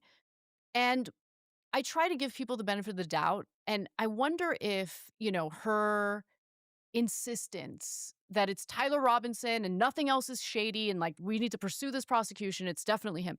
I wonder if it's because, when a family member of yours gets murdered or killed or harmed in some way, usually the family members want closure so badly that they, as soon as there's a suspect, they want that suspect to be the guilty one and Mhm. they just go for it full force. And maybe that's what's informing her decisions to kind of pursue it the way that she's pursuing it. I don't know. But I will say this. I don't know how it would behave, to be honest. Like, I just think about how much I love my husband, and I I don't think anyone would see me for a few years. Like, I Mhm. just would not be able to go public. I wouldn't be able to have, the strength to even talk in public about anything. And so that stood out to me about her, but also she's a different person than me. Mhm. So I just people do grieve differently. I just know that the case itself has a few elements to it that raise some eyebrows. Everyone in the media that's critical of you is like so vociferous that it kind of gave me the idea that like the general public isn't with you until I told female family members of mine that I'm doing your show. And they're just like, oh my God, I love Candace. I watch her every day. And I'm like, really? You're not mad at her because of the whole Erica thing? They're like, no, Mm. no. And I'm like, really? Like I couldn't believe it. Honestly, out So of Yeah. the whole thing, Candace is the only one that seems to be honest and sincere and above board. The rest of them seem to be in on some kind of a swindle, some kind of a conspiracy. She's the only one that's a part of what's going on that doesn't seem like she's a part of it. clearly what you're seeing is something, I mean, the numbers in your show, like it's very highly viewed. Okay. So obviously the people agree with you that there's something off. And I agree with you that there's something off. I just don't know what it is. Yeah, and I think that what you're describing is the process that we all went through because you don't want to even go down that route. You're like, maybe it's Totally. this. Maybe in my head, I was like, maybe she's being blackmailed. Maybe she's scared they're going to kill her. Maybe, Mhm. like you said, she just wants a quick conclusion to all of this. Maybe she's still in shell shock and is actually not controlling anything at Turning Point. Was my initial suspicion. And just on paper, she's CEO, but she's actually just home crying every day. And like behind the scenes, like Tyler or Yeah. Justin. I That's mean, what I I went through thought that at whole first. thing, and for me, I never wanted to arrive at Erica being suspicious. Abstained from the like, oh, she's wearing hot pants with JD Bits. None of that matters to me Yeah, I agree. because I don't think people understand. I needed it as a part of my grieving process not to accept that plausibility because then for me, beyond just having lost Charlie and having to wake up to then I then had to wake up to the idea that Trump betrayed him in a way and Kash Patel, everyone is betraying him in not wanting seeking more investigation. I had to go through to pursue that it was I had to grieve again, right? Because Mhm. I knew how much Charlie wanted love. Like, Mhm. I have these messages, like, I was helping Charlie draft text messages and what should I say? So, I had to grieve again and Mhm. go, "Okay, I Mhm. need to, like, really just follow the facts here," and that's all I've done, and, it's landed me at she's remarkably suspicious, not because of the way she dresses, not because of whether or not she's crying enough, all of that kind of paints a picture that makes people uncomfortable, but just objective Yeah. lies that I can't comprehend. Why would you lie and tell the public? And I think for me, the most explosive one that no one wants to address by calling me a monster. Why would you lie and say that the surgeon told you or told Andrew that Mhm. he had a Superman neck and all of this stuff that objectively did not come from the surgeon? It came from Erica. And why would you lie and tell me that Andrew went rogue and sent that message when you did it with him? I How did can't you make find that sense of out? that. A source, a Wow. source, and I trust the source. And obviously, that's a strong statement to make. And so when Erica first said to me, I also didn't believe her, right? So when she said, "Oh," I said, "What's the Superman neck?" And she said, "Oh, well, Andrew went rogue." And then I said, "The surgeon went rogue though, and talked to the surgeon violated HIPAA, and Andrew went Yeah, rogue." that's a good And point. beyond having the conversation, Andrew then tweeted without your permission. Like that's a lot to have had to happen. I don't believe that the surgeon violated HIPAA and Yeah. spoke to Andrew without your permission. And I said that to her face. I said, it's a tough one for me, but okay. And then I got the information that no, Erica actually called the surgeon. It's a three-way call, and she wanted to know what to tell the public about why the bullet didn't go through. And that Superman neck thing came from her. So, yeah, the public was That's told from weird. Andrew's That's tweet. So crazy. I'm like, I can't. And Somebody she's just right. You expect me to believe that a doctor broke his Hippocratic oath to tell Andrew Colvett some bogus lie? Get out of town. Get out of here. That doesn't make any sense. send it. Somebody just tell me why that shouldn't completely unnerve me. Mhm. Donors, another huge one where like these are my two biggest things. Donors saying that that video that or hasn't existed yet, the AI Mhm. alleged AI of Charlie saying I appoint Erica to be the CEO. Well, Mhm. Erica told me that he said that at an Aspen event. I was like, okay, great. Well, the Aspen people who were at the event said that never happened. These are the What? Turning Point USA donors who have contacted me and said, Candace, that is AI. He did not say that. That's What? Now, crazy. they have alleged that they have the video of that. Why do they only play the audio? And then when I said, hey guys, this is not normal, it doesn't actually really sound like Charlie. The Mhm. cadence is somewhat off. And I said, okay, so just drop the video so we can all put this to bed. Not only that, people at Turning Point told me that he never said that at this event. Okay. So what am I left to do? You guys mentioned this to the public. You said that Charlie, 2 weeks before, I guess, had done a complete 180 on his entire life's perspective that women should stay home and raise the Mhm. children and not be CEOs. And suddenly he was like, you know what? Yeah. Actually, not only should women do it, but single women should do it. Widows should do it. And the kids should just be raised by the nanny and they should work 80-hour weeks. That does seem uncharacteristic of Charlie It's Kirk. completely Yeah. uncharacteristic of everything he's ever said. In fact, one of the last conversations I had with him was at the Democratic National Convention. And look, I always appreciated the fact that he was down to debate, right? And Yes. that he didn't ever let it get dirty. Mm-mm. And so I appreciated that. And so we started debating about the role of women. And he basically said, because I don't have children, I don't plan on having children. It's just a decision that me and my husband made together. And honestly, I don't think that I have the right temperament to be a mom in today's society because I will definitely kill people Mm-hmm. if they come anywhere. Like what they're doing to my husband right now, if they tried to like harm my kids, prison. I I would can be make in myself at prison. home. Yeah. 100%. I don't give a damn. Yeah, That's how I that's am. me. I'm like fiercely loyal and defensive of my family. But anyway, he told me, well, if you don't have kids, you don't really have a stake in the future of this country. Bro. And I just remember, What he had some balls, bro, to say that straight to Anna Kasparian's face like that. But you know something? I respect her for saying this out loud. She has, I mean, you know something? Uh, I feel like she's put on her big boy pants. She's grown up. Like she doesn't take stuff personally anymore or something. I don't know, but uh, just the fact that she's talking about it in a calm demeanor just kind of surprises me. being very offended by that because I love this country so much and I definitely do have a stake in the future. Like I have young, nieces and nephews that I love to death, but even if I That was didn't, kind of a low blow I by love the him. people of this country. Like I want it to succeed. And so in that conversation, he like really reiterated what he believes the role of women should be. So And you know, honestly, though, even though she says it that way, I think she kind of respected him for being honest with her and telling her exactly how he felt and not sugarcoating it, not hiding it.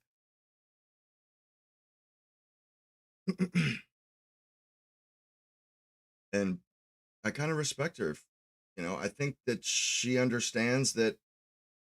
Like, and I don't think she's like just a radical ideologue anymore. I think she even realizes that feminism did some, or wasn't the greatest thing in the world, and I think maybe she might even, have maybe regret that she didn't have a family. I don't know, but I mean, like I can definitely tell she sees nuance in it now, and I bet you I'd be willing to bet she probably wouldn't give it people advice like, yeah, you should do exactly what I did. I doubt it. then after he gets assassinated and you don't really question it at first because you don't want to be that guy or that Hmm. person who's just like, I don't know, that sounds a little shady and weird.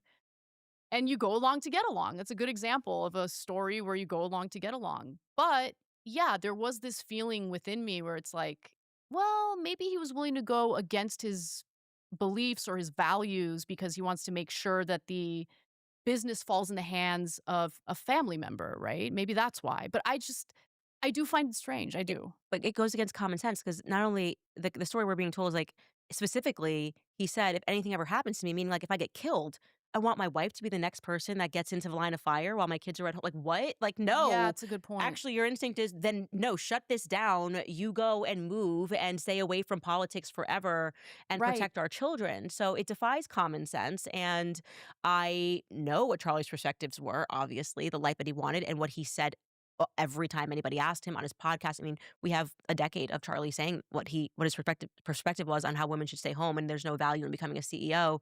And then suddenly it's whiplash and we're told actually right before he died, he just had this amazing 180 that nobody it was a private donor event. And now the Yeah. donors are saying it didn't happen That and woke me that up. is AI. Okay? Wow. That's a very big claim that I am making, right? And I'm not making that claim, by the way, the donors are. And they're contacting me and saying this never happened because they couldn't believe it. Because they said they were watching my podcast. And when they had heard it initially, when Erica told the story to Megyn Kelly, they thought, oh, it must have been at the Hamptons or whatever it was. And then when I said it was Aspen, they were shocked. They said this Wow. absolutely did not happen. So if I'm lying about that, wouldn't you, if you're Andrew Colvett, instantly say, oh, here's the video, Candace? Like, I don't Mhm. know, maybe the donor forgot, but here it is. And now we're suddenly going, why didn't they drop the video? Yeah. Like they had her walk out to the audio. That would have been a very powerful. Could Huh. you imagine? Yeah. You have a video of Charlie on stage at an event and he says, like, I want Erica Kirk. I appoint Erica Kirk to be the CEO. Right. Like I people mean, would have had not case had a dry closed. eye in the place. We would have I Yeah. think it would have like Mm-hmm. even more made people rally around her and said, like, okay, I don't love it, but like it was like Charlie's dying wish. Yeah. Weird. And instead, Blake Neff says, we're never dropping the That's video. so weird. It's bonkers. And That is so I bonkers. have there are real things that are compelling me to continue this pursuit. I'm not interested in the vanity of like, her outfits or her makeup Well, and you're under tremendous fire right now. I mean, I can't even imagine. Like, people in the media are really going at it, like, just trying to, attack you for being cruel and, going after Erica. And, like, I do think that they put words in your mouth sometimes and say things that you didn't actually say. But, you know, the other thing that I mean, look, you tend to provide receipts when you have them, right? And so everyone was denying what you were saying about the very real pressure campaign that Charlie was undergoing. And when you released those text messages, I was like, "Oh my gosh." Like this is a big deal. Mhm. And I'm not saying that it's definitive that there's like a connection to his assassination, but just knowing what he was going through personally behind the scenes in the months leading up to his assassination is information that maybe the FBI should be pursuing, no? Or if you are the wife of Charlie Kirk, Mhm. um, wouldn't heads be rolling? Like, would I like, the 100%. last people that would ever have a platform at Turning Point USA, if I was at the helm of it, were the people who stressed him out, who pressured him, who, I would like, go to war with Josh Hammer. Josh Okay? Hammer. If that were my Yeah, husband and Josh Hammer was lying about what my husband actually believed, I would be at war with him right. till this day. Immediate partnership with all of his enemies. It's crazy. I Yeah, that can't make kind of sense of stuff is that. weird. I That kind of can't make stuff is sense weird. of that. Yeah. Everybody knows Ben and Charlie hated each other. Like, it's like just a known thing in politics. Like, they just never got along. And then he's opening, and it doesn't make sense to me. Setting aside my personal feelings for Ben, which were always in line with Charlie's because of how he behaves behind the scenes, how do you explain that? Yeah.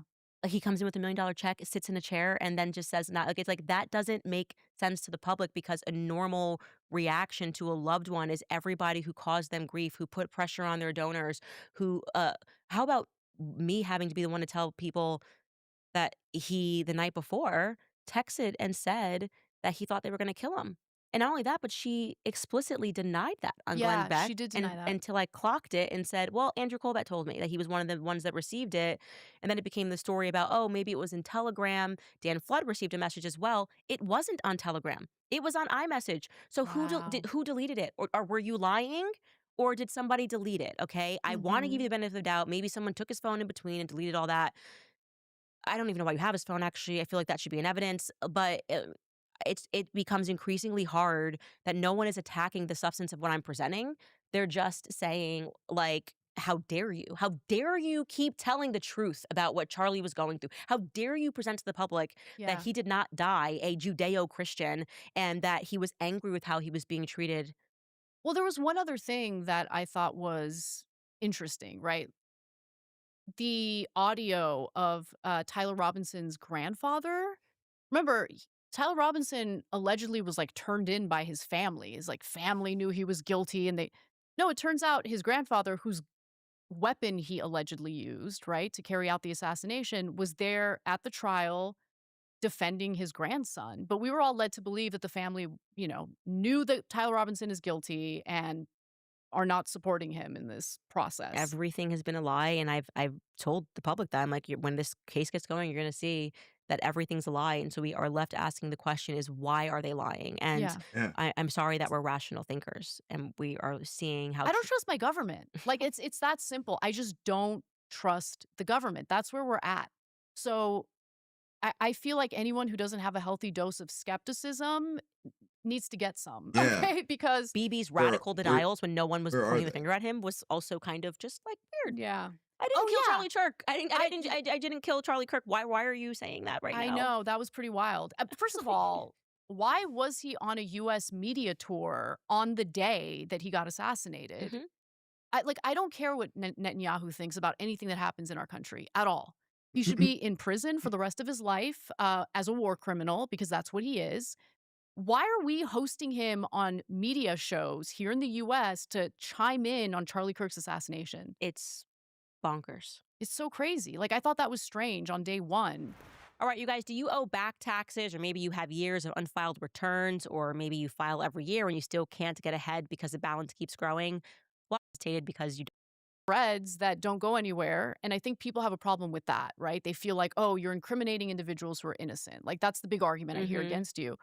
But I don't think you'd be pursuing this if you felt like there was an adequate investigation being done. And I myself agree with you that there isn't an adequate investigation being done. Yeah, And he not at went toe to all. toe with Bibi and he won over the Hmm. Iran war. And I think Exactly. And Hmm. that that's people what's have to understand. that's what's so the salient point here is he seemed to be the only guy that could countermand an order from Bibi. You know, after Kirk is gone, Bibi has carte blanche.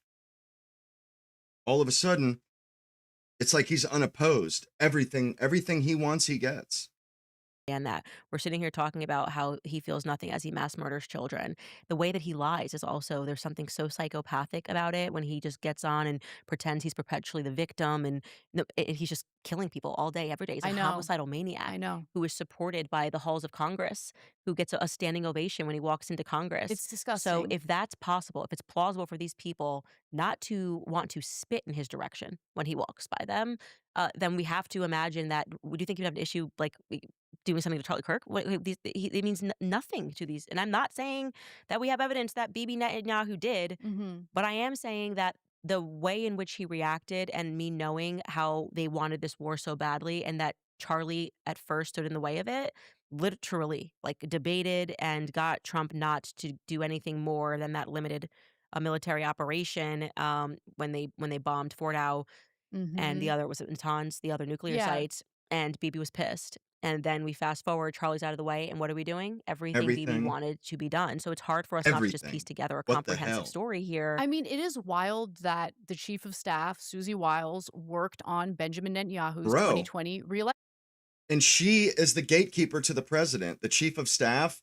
They control who gets to see the president. They're like the Martin Bormann of the White House. Nobody gets through. Nobody gets to the Fuhrer without going through Bormann. That it made him rich. It made him extremely powerful.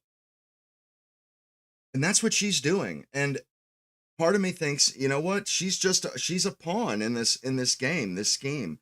She is just a Jew pawn in the White House, not allowing anybody but Mark Levin and these other scumbags, Batya Unger Sargon, Ben Shapiro. I guess Charlie Kirk had enough pull with Shirley Wiles to where he could get to Trump, but I mean, she has Trump sequestered off, on a strict Fox News diet, where he thinks I have 100% of my base is behind me, and it's so ridiculous. And I can't not believe that she's not a big part of why that is. campaign. Mhm, She is the gatekeeper to the president of the United States. mhm. Uh, what was that guy's name? Former Trump administration official who's now like running like a propaganda arm of the Israeli government as we speak. Not Corey Lewandowski. He got arrested once for like a domestic case, and now he's like working for the Israeli government doing Oh, I propaganda. had no idea. Yeah, Parscale. Brad Yeah. Parscale. Yes. I do know what you're talking about. That's the Yeah. Clock Tower Media. Yeah, yeah, yeah, That's yeah. right. Mhm, She's Mhm. got mhm. a So it's Hey, that's recall right there. It's hard to pull those stupid names out of the back of your head. I mean, you see me when I space out, I'm like, uh, I forget where I was. Like, it's hard. She's pretty, I mean, you see these connections, and those connections are proven. This is not a conspiracy. They're just proven, and they kind of like rub it in our faces. And it's just mm-hmm. like, okay, well, you can't be upset when people don't trust the government because of all this foreign influence, and when people keep getting hurt, and there are these like weird, what appears to be sham investigations. I mean, another example is Donald Trump. One thing that I think everyone can agree on, regardless of where you fall on the political spectrum, is that Trump is unable to let a grudge go. Mm. He will hold a grudge for the rest of his life. But when it comes to his would-be assassins, we never hear him say a damn word about it. Isn't that weird? Incredible. Strange. Yeah. So strange. A lot of people now are kind of revisiting Butler and starting to talk about what happened there Something or what happened. didn't happen thereafter. And it is, I don't know.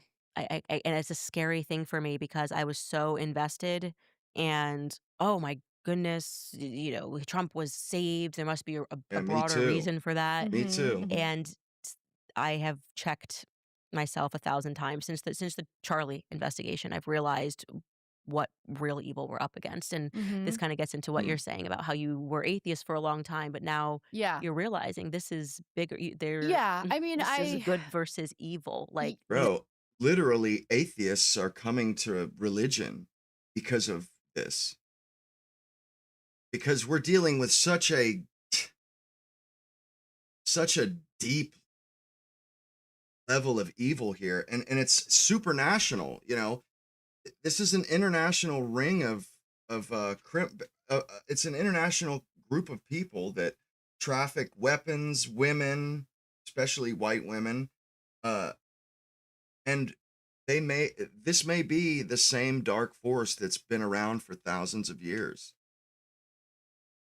You know, this may be like a biblical evil that we're dealing with. I mean, this is the heart of why I played this video, actually, is because of this, what we're talking about. Definitely. Demons versus angels. I mean, I definitely think that over the last 2.5 years, I've been able to identify the existence of evil that I didn't think existed. And that pushed me a little closer to my roots because I grew up Christian.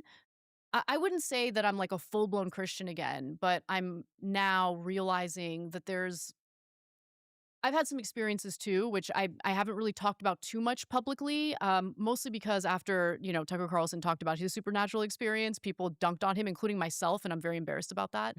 Um, Mine wasn't like, "Oh, I got, attacked by demons." Mine was actually a very positive experience, and it made me very close to Same thing happened to humanity, me. like understanding and appreciating people's humanity first and foremost before seeing them as nothing more than like a political figure or a political ideology. I think that we've been going back to brainwashing. I think a lot of us have been brainwashed by our political system into dehumanizing people who disagree Yes. with us Yes. without realizing that like the only way we come up with solutions in this country in a democracy is if we encourage conversation Yep. between Americans regardless of what they believe politically. It tends to have a more moderating effect as well, right? And you get a better sense of who your fellow Americans are as opposed to having people in positions of power tell you who your fellow Americans are and scare you about the other side and all of that. And so I just feel like there's something bigger than us, and it's hard to explain. I'm not really big into religious doctrine per se, but I definitely don't think I'm an atheist anymore. Right. Yeah, this is the first time I've said that publicly, by the Right, way. which is amazing. I That's mean, I Yeah. so think cool. Good it's for something's her. on the move, and I keep Good for saying her. that. Yeah. It feels like there are so many people that are having that sort of a spiritual awakening, if that's what you want to call it, and recognizing, whoa, whoa, whoa, what is happening is so evil that it is ancient. There's something ancient about what's happening right now, Yeah. and the answers are not going to be in these fickle day by day discussions. And we need to what actually has been happening since the beginning of time. And when for me, that was kind of the most natural thing where I was like, wow, this is like way deeper than I ever imagined. And it Yeah. is, you're right. It's something happens that is so, it's like evil by biblical proportions, right? Like, it's like Yes. biblical. This can't be, we can't be the same species if you're okay with what they're. You know, and something about this rings true for me. Something about what she's saying here has at least a kernel of truth. At the very least, there's a kernel of truth in that. You know, because I watched that Arthur Kwon Lee, or yeah, Arthur Lee Kwon or Kwon Lee. He did that whole episode talking about the 109 countries that they were kicked out of and why they were kicked out and all the laws that were passed and the things that changed to deal with them. And you know, they have been a true thorn in people's side, and they've been preying on people, human beings, especially Europeans, for centuries, if not millennia. And it strikes me that they they have been beaten back more than once. Kind of like how the Muslim conquest was beaten back uh, in, what was it, Austria? You know, or on the frontiers of Europe by the Austrians. They were beaten back, and they were almost the barbarians, the Huns almost beat the Austrians, but they didn't. And where they were beaten back in Spain with the Reconquista, well, something strikes me as this cabal, this group of people. They are an ancient group, and they do. I mean, I would imagine there's a kernel of where there's smoke, there's fire. I'd be willing to bet you that they do worship some crazy cow head, you know, like a minotaur or something like Baal. And I'd be willing to bet that it does have something to do with children and sacrifice and stuff. That to me, I don't know, I'm starting to kind of think that, okay, there's something more going on here. And like, I think that Europe had been fighting them for a long time. And I feel like Europe was this close to getting, stamping them out for all time. And I think Europe had been trying to stamp them out maybe throughout the whole 19th century. And then comes to a culmination in World War II. And then post World War II, or in the 20th century, we've kind of had a reprieve from this shadowy cabal, this shadowy group of people. Like they were beaten back, they were defeated. Almost like the Lord of the Rings with Sauron, how he was they beat him the first time, but then he creeps back in slowly. Like that's the feeling I get from this. And like, maybe America had a hand in that, or beating them back, but like whatever happened, like they were given a free hand after World War II. And all of a sudden, you know, like we can, they have us by the throat. We're like we're blue in the face. We can't like we're trying. They're a parasite that has a grip on us again. And it does, there is something ancient feeling about all this. And there's something that feels reoccurring about this, like that this is like maybe there's been like behind the scenes spiritual, not everything gets written down in books, and just because, and it could be in code in books, maybe using a cipher or something, so it's never in plain sight, but like there's something about this that just doesn't seem new to me, and it seems like an old hand at this. Like we're dealing with like a serial killer, somebody who has done this many times, who has a playbook, that has like an ancient playbook that they draw from, which, the Talmud would stand in nicely for that. That would be that's exactly what I mean. Something like that people have been adding to and stuff for long time. But I don't know, this enemy, it doesn't seem like a modern enemy, and it seems like we're dealing with an enemy that human beings have been trying or been fighting for a long time. I mean, that's just the feeling that I get. Doing like there's something Yeah. so much And deeper. it's What deep and dark. All the Epstein stuff, man, that stuff is so dark. So dark. And then what they're doing in Gaza, I mean, oh man, it's as bad, if not worse, than anything that Germany ever did. And they're doing it with like gusto. They're like really doing it with vigor, getting out there and making it happen. I don't know, something about it. is motivating you to be okay with a genocide? I need to figure this out, and I have been in that pursuit, I think, heavily since, definitively since obviously my firing and me not comprehending everything, and I feel it has it has driven me even more. Like, I'm like, "Okay, I get this now. This is." Yeah. And I love that you're willing to have people like, Norm Finkelstein on, Bassem Youssef. Like, those are some of my favorite episodes of yours. I watched it. And Bassem Youssef got a little, I'm sure I'm going to I get a like lot of that heat. Bassem Youssef guy. He's pretty damn funny. He was a doctor too. The guy was like a surgeon, like a heart surgeon, smart as all get out.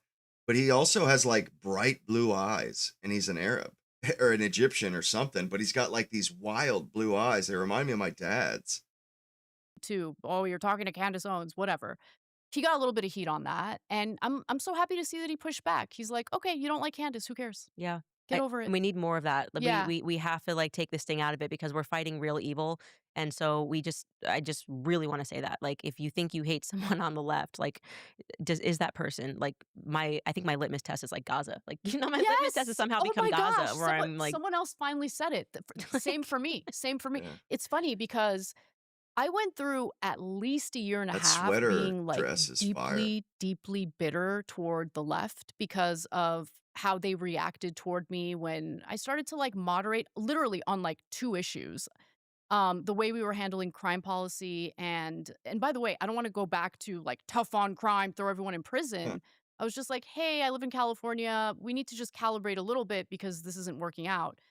And then there was one other issue. I can't You remember. know, that right there is one of the reasons why I admire her. Why I have come to admire her. You know, she's willing to, when she gets new data, she she tweaks her hypothesis to suit it. You know, when new data comes to light, she goes back to the drawing board, goes back to the chalkboard, and tweaks her hypothesis to fit the new data. The rest of the leftists, no, they do no such thing. They're they're crazy. And like you heard her, she's like, tough on crime, like it's kind of funny. Like she's on our side now, basically. That's her trying to moderate she's actually saying we have a problem with crime. We need to get it under control. And she has a lot of friends that are leftists and stuff, and I don't blame her for wanting to, tread lightly, when she changes her opinion or her stance. But also the fact that she's willing to acknowledge that, hey, I did, that my hypothesis was wrong. I had to tweak it, which is it's more than a lot of people on the right are willing to do. Remember what it is at the moment, but they like threw me away and like longtime friends of mine like just started putting out like negative content about me and like I was bitter about it. But after everything that happened in Gaza, I have a pretty strict policy right now. You are against what's happening in Gaza.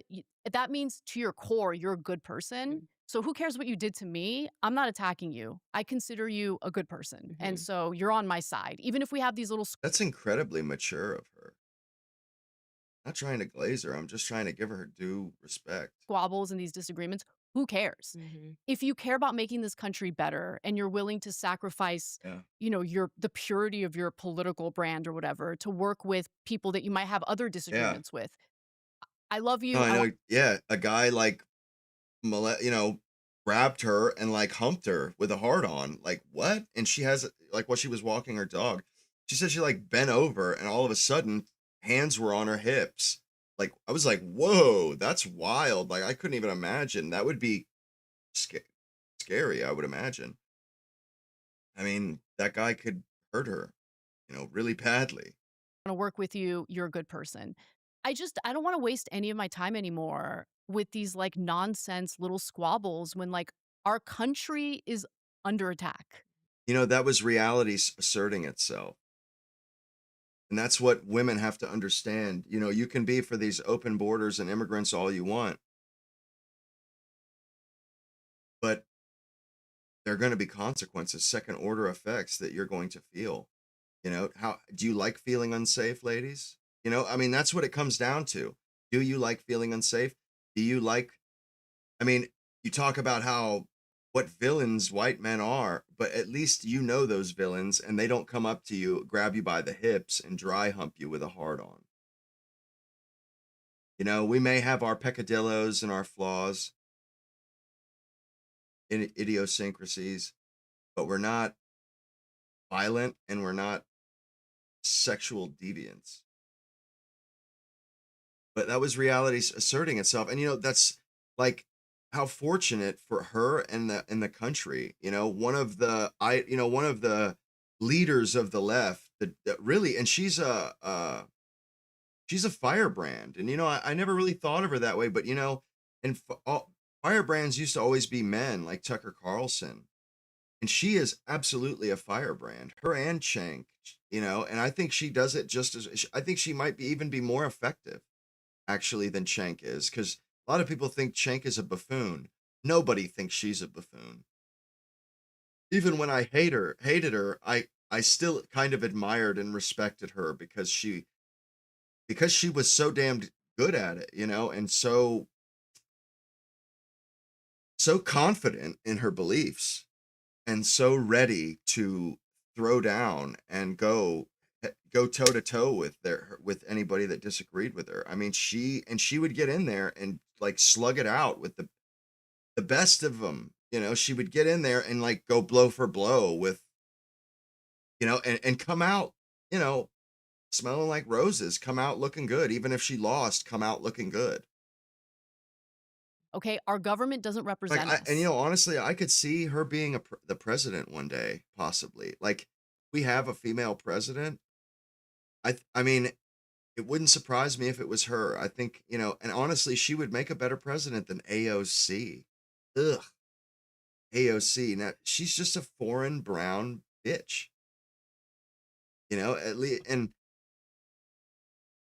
maybe Anna is that too, but at least she has class and carries herself with dignity, you know, and self-respect. She has kind of a traditional, kind of a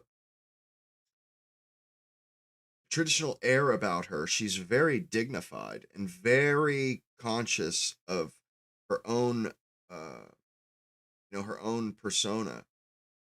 And I feel like she's very conscious that any, like any time that if she steps out of line and says it gets sexual in any way or behaves like a woman in public, you know what I mean? Like it will just damage her credibility. It will damage her reputation because she kind of has this no nonsense, like she's basically she is a walking billboard. Or and what her as a figure says is, you know, women can do this just as good as men. You know, there are, I don't think women can do a lot of things as good as men can do them. It's stuff like chess or pool. But when it comes to arguing, you know, I haven't seen evidence that shows that women can't make excellent debaters. You know what I mean? Like, and I wouldn't say that if I had, like, honestly, and I keep my eyes open for any kind of evidence like that. I'm observant. And as far as I can tell, Anna, you know, like she's able to compartmentalize what she does from being a woman. It seems that way anyhow. She almost never, like, I think the her being assaulted by this creep, I think that's the only time I've ever heard her refer to anything or refer to herself that, you know, reflected on her as a female. Like, you know, otherwise you would never know she was a woman, really. If you read, if you all you did was read transcripts of what she said, I don't know if you'd ever know she was a woman. Moneyed interests control us. Foreign influence is out of control. We have problems that are way bigger than, like, I don't know what you think about, uh, yeah, even crime policy, right? Yeah, Like, okay, you don't agree with me on crime policy, it's fine, whatever. Doesn't mean you're a bad person. Mhm. And you can attack me if absolutely. you want, but I just, the I reason why admi- I don't want to attack back at this point is because it's not important in the grand yes. scheme of things. Yeah, Yes. you are absolutely right. I Okay, so I respect the want to hell ask out of you in that. closing, what are your predictions for I would say this next year because I go back to that something feels very fragile right now. Everyone's lashing out. They Yeah. seem like they've lost control. Trump, like he's really completely lost his support. He doesn't want to acknowledge it. They're kind of keeping him in a cave of Fox News every day, Yep. telling him he's amazing. Also, fake news CNN says 100%. I have 110% support.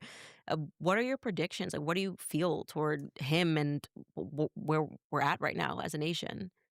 So there had been a lot of liberals who were worried that Trump, if he gets reelected, as he did, he's never going to leave the White House. I'm not worried about that at all. Yeah. I think that in order to do a literal coup, you would need popular support among your base, and he's losing that support big time.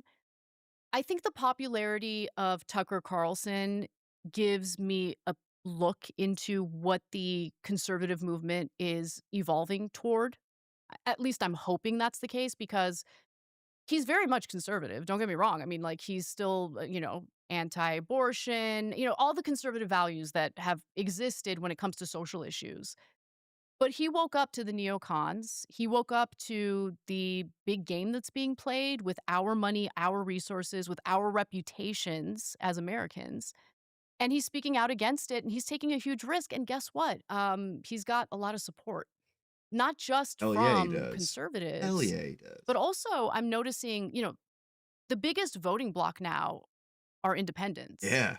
And he has a lot of support among independents as well. I'm even seeing some hardcore lefties like reluctantly admit like Tucker's right about this, And I love Well, it. it's hard to argue. I mean, it's like very broken down into simple terms, and it's very hard to argue with the way he puts it. It's very simple, very straightforward, and it paints Israel as overwhelmingly the negative and dark influence on the world. Like they seem to be the ones that are always stirring the pot. Always stirring the pot. And Israel's problems, like always, have to be the world's problems. Anytime Israel has a problem, the whole world has to live in that milieu. I mean, we have to like imbibe their garbage propaganda and have it. We're just like cudgeled with Israel, Israel, Israel, Israel, our number one ally, Israel, our special ally, all the time. And the rest of the world too. It's like anytime Israel wants something, they make us suffer. And it's all the time. They've drained we are in are up to our eyeballs in debt. The Strait of Hormuz is closed, and they've been doing this for a century, getting everybody else involved in their little quarrels, and people are dying. Constantly people are dying because Israel says so. And I think it's kind of overwhelmingly obvious now that these people are extremely aggressive and belligerent, and they'll stop at nothing. Absolutely nothing. No scruples. And why we would think they'd be any different, I don't know, because those people have never had any scruples. They have always picked on the weak or the people that can't defend themselves. Always. They take advantage. They'll enslave people, by loan sharking. And they will make those people do everything you know what I mean? Like they don't just say, "Oh, I wouldn't do that to you." No, they'll take slaves. They don't have any qualms with that. I love that. Be honest with yourself. Who cares about the labels? What are your values? And stick to those values. Mhm. And if you do that, you have to give Tucker Carlson credit for being as vociferous as he's been against Israel's influence on the United States, what's been going down in the Middle East, how much we have lost in blood and treasure when it came to forever wars that were fought on behalf of Israel in the past. And by the way, this is not, I want to be clear, this is not a partisan thing. Like this foreign policy is very much bipartisan. Under Obama, and a lot of people don't know this, we wanted to assist Israel in turning Syria into a failed state. And we certainly succeeded in that mission. So under Obama, we started arming literal Mhm. terrorists, including like Al Qaeda offshoots. Al-Nusrat. Yes, Al Mhm. Nusra, exactly. How the hell could anyone defend that? And they like the fact that they finish each other's sentences, or when they can't think of something, the other one has the answer. Like that's how knowledgeable they are on this subject. Anna, right there, she, couldn't recall the name of an outlet or something. Bro, boom, Candace right there draws it like a gun, which, like I said, Candace is quite witty, but draws it like a gun and, completes it for it. Like they know their stuff when it comes to the Middle East. They have both really done the work. These people they are valid sources to form an opinion with. It's so wrong. And so we need people who are awake to how much this puts Americans at a disadvantage, how evil and immoral all this behavior has been. Ugh, it's awful. I hate the way that people across the globe perceive us. Iran, their propaganda has been very effective. Fantastic. Yeah, Their their Superb. Lego propaganda videos are slaps. amazing. Yeah. And the one that they put out recently, where they're Superb. speaking directly to the American people and telling us, like, we actually love you guys. We have no problem with you guys. We know it's your government and Mhm. that they're not representing what you That was want. relieving for me. It That was a made me feel sigh of it was a sigh Yeah, of relief yes. because I'm like, "Please I do not really grow up and did. think that we support this." I absolutely thought the same thing. I just was like, man, I surely do. I remember how I was saying, they have no truck with us. I was said that from the jump because I just had this feeling that they know the score. They know that it's not us, that, we don't particularly have a problem with Iran at all.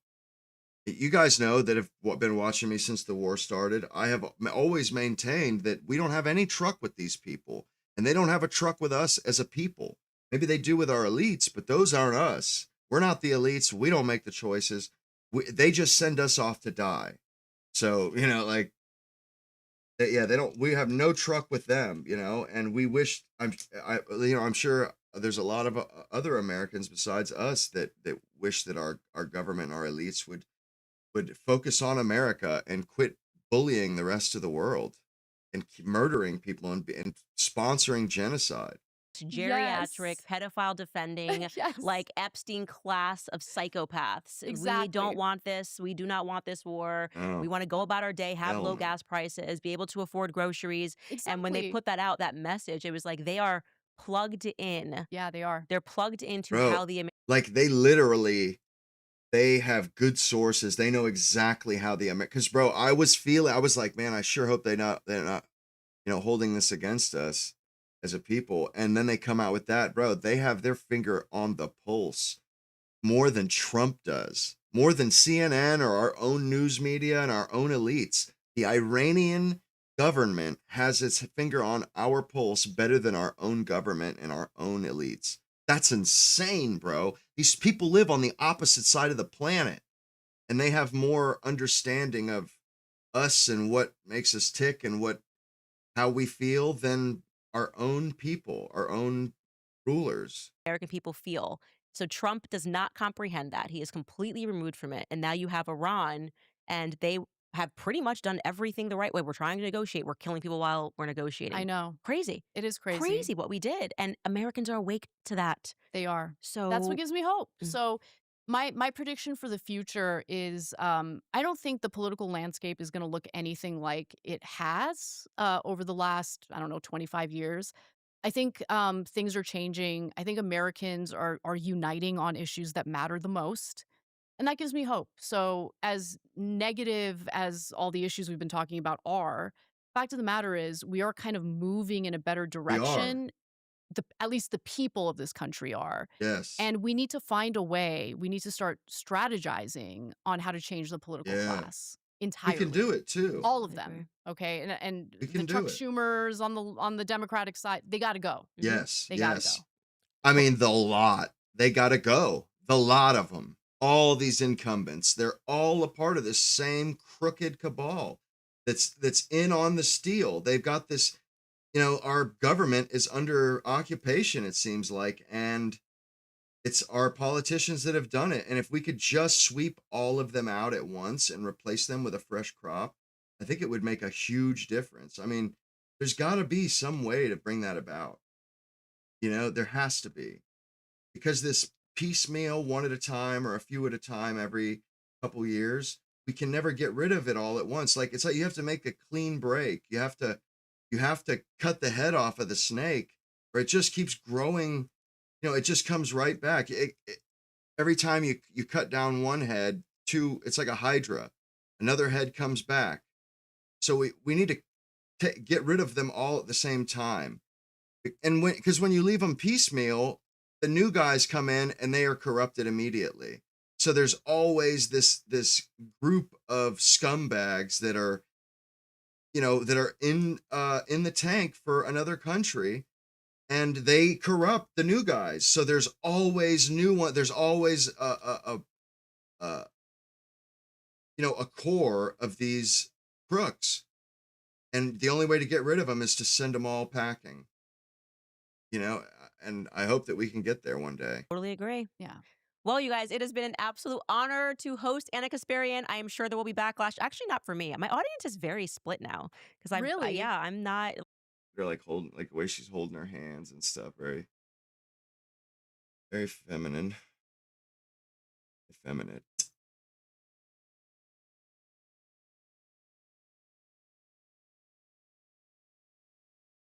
And so the aim was genocidal from the very first day. The Israelis announced it. Israel's supporters in the United States seconded it, amplified it. And members of the U.S. Congress on television, the people who are paying for this genocide, announced proudly, that's right. The Israelis have every right to kill civilians, and that's why we are paying them and giving them weapons to do so. Watch this. I would encourage the other side to This is not bone so chilling. lightly throw around the idea of innocent Palestinian civilians, as is frequently said. Bro, this is the gall. Are you kidding me? Innocent. Bro, you're saying that 3-year-old children are not innocent? Are you trying to say that children that can't even speak yet aren't innocent? You're going to have to explain that one, big dog. I mean, what else could he be saying besides collective punishment? Killing innocent. I mean, this is a Christian teaching. Innocent women and children, they're innocent because they're not combatants. And we don't believe in that. Like, that's the whole point of the Geneva Convention. I mean, this is something that the West has believed in for a very long time, and there's a reason why women or children aren't punished, because they're innocent. They are not complicit. They don't really have much of a choice what their men do. And the day that we stop protecting the weak and the innocent and the sick, man, I mean, we're doomed. The day that we turn into this piece of scum, this guy, he's akin to something you scrape off the bottom of your boot. I mean, seriously. I don't think we would so lightly throw around the term innocent Nazi civilians. Oh, what, like innocent Nazi children? Like, bro, why don't you go jump off a cliff or something, bro? Like, are you kidding me? Bro, there was absolutely a ton of innocent people in Germany. And the way they try to, we dropped bombs on Japan and we starved Germany. We leveled their cities to the ground. You know, it's not the same thing. And I'll explain it. I want them to put it to you, and I'll explain it. But it is not the same thing. Absolutely not. During World War II. In World War II, we did not negotiate a surrender with the Nazis. We did not negotiate a surrender with the Japanese. We nuked the Japanese twice in order to get unconditional surrender. That needs to be the same here. Many people in this part of the world say what happened in Gaza does not align with Christian values. No, killing children, it doesn't. killing mothers, I'll be honest killing with families you. who are not militants. Yeah, I don't buy that at all. Why? Because what did Bro, we do in World War II? Watch this. I don't buy that. Watch this. Look at his head. Look at his head. Same here. Many people in this part of the world say what happened in Gaza does not align with Christian values. Killing children, killing mothers, I'll be honest killing with families you. who are not militants. Yeah, I don't buy that at all. Look how he's just. Because what did we do? He's all over the place. It pisses him off that she says women and children. Look how animated he starts getting. I don't believe that. I don't believe it. That body language with that stammering and just denying their humanity, bro. This guy is stone cold evil, man. This dude is stone cold evil. I mean, look into his eyes when he opens his eyes. I mean, the dude looks like a damned demon or a vampire. I mean, seriously, the guy should strike fear in people's heart. I mean, send chills up people's spine. This dude, man, you know, he's like one of the most concentrated pieces of evil on the planet at the moment. But that reaction of him, you know, I don't believe that. Like, you know, and he's throwing his head back and forth. Like that really agitates him when somebody refers to Palestinians as innocents, even the women and the children. Like, it agitates him. He gets upset. He wants to shut you up. I don't want to hear that. He doesn't want to hear it. He doesn't want to hear it. You're getting in the way of him and his butchery. World War II. Did we think 1 minute about killing mothers, What? I'll be honest killing with families you. who are not militants. Yeah, I don't buy that at all. Why? Because what did we do in World War II?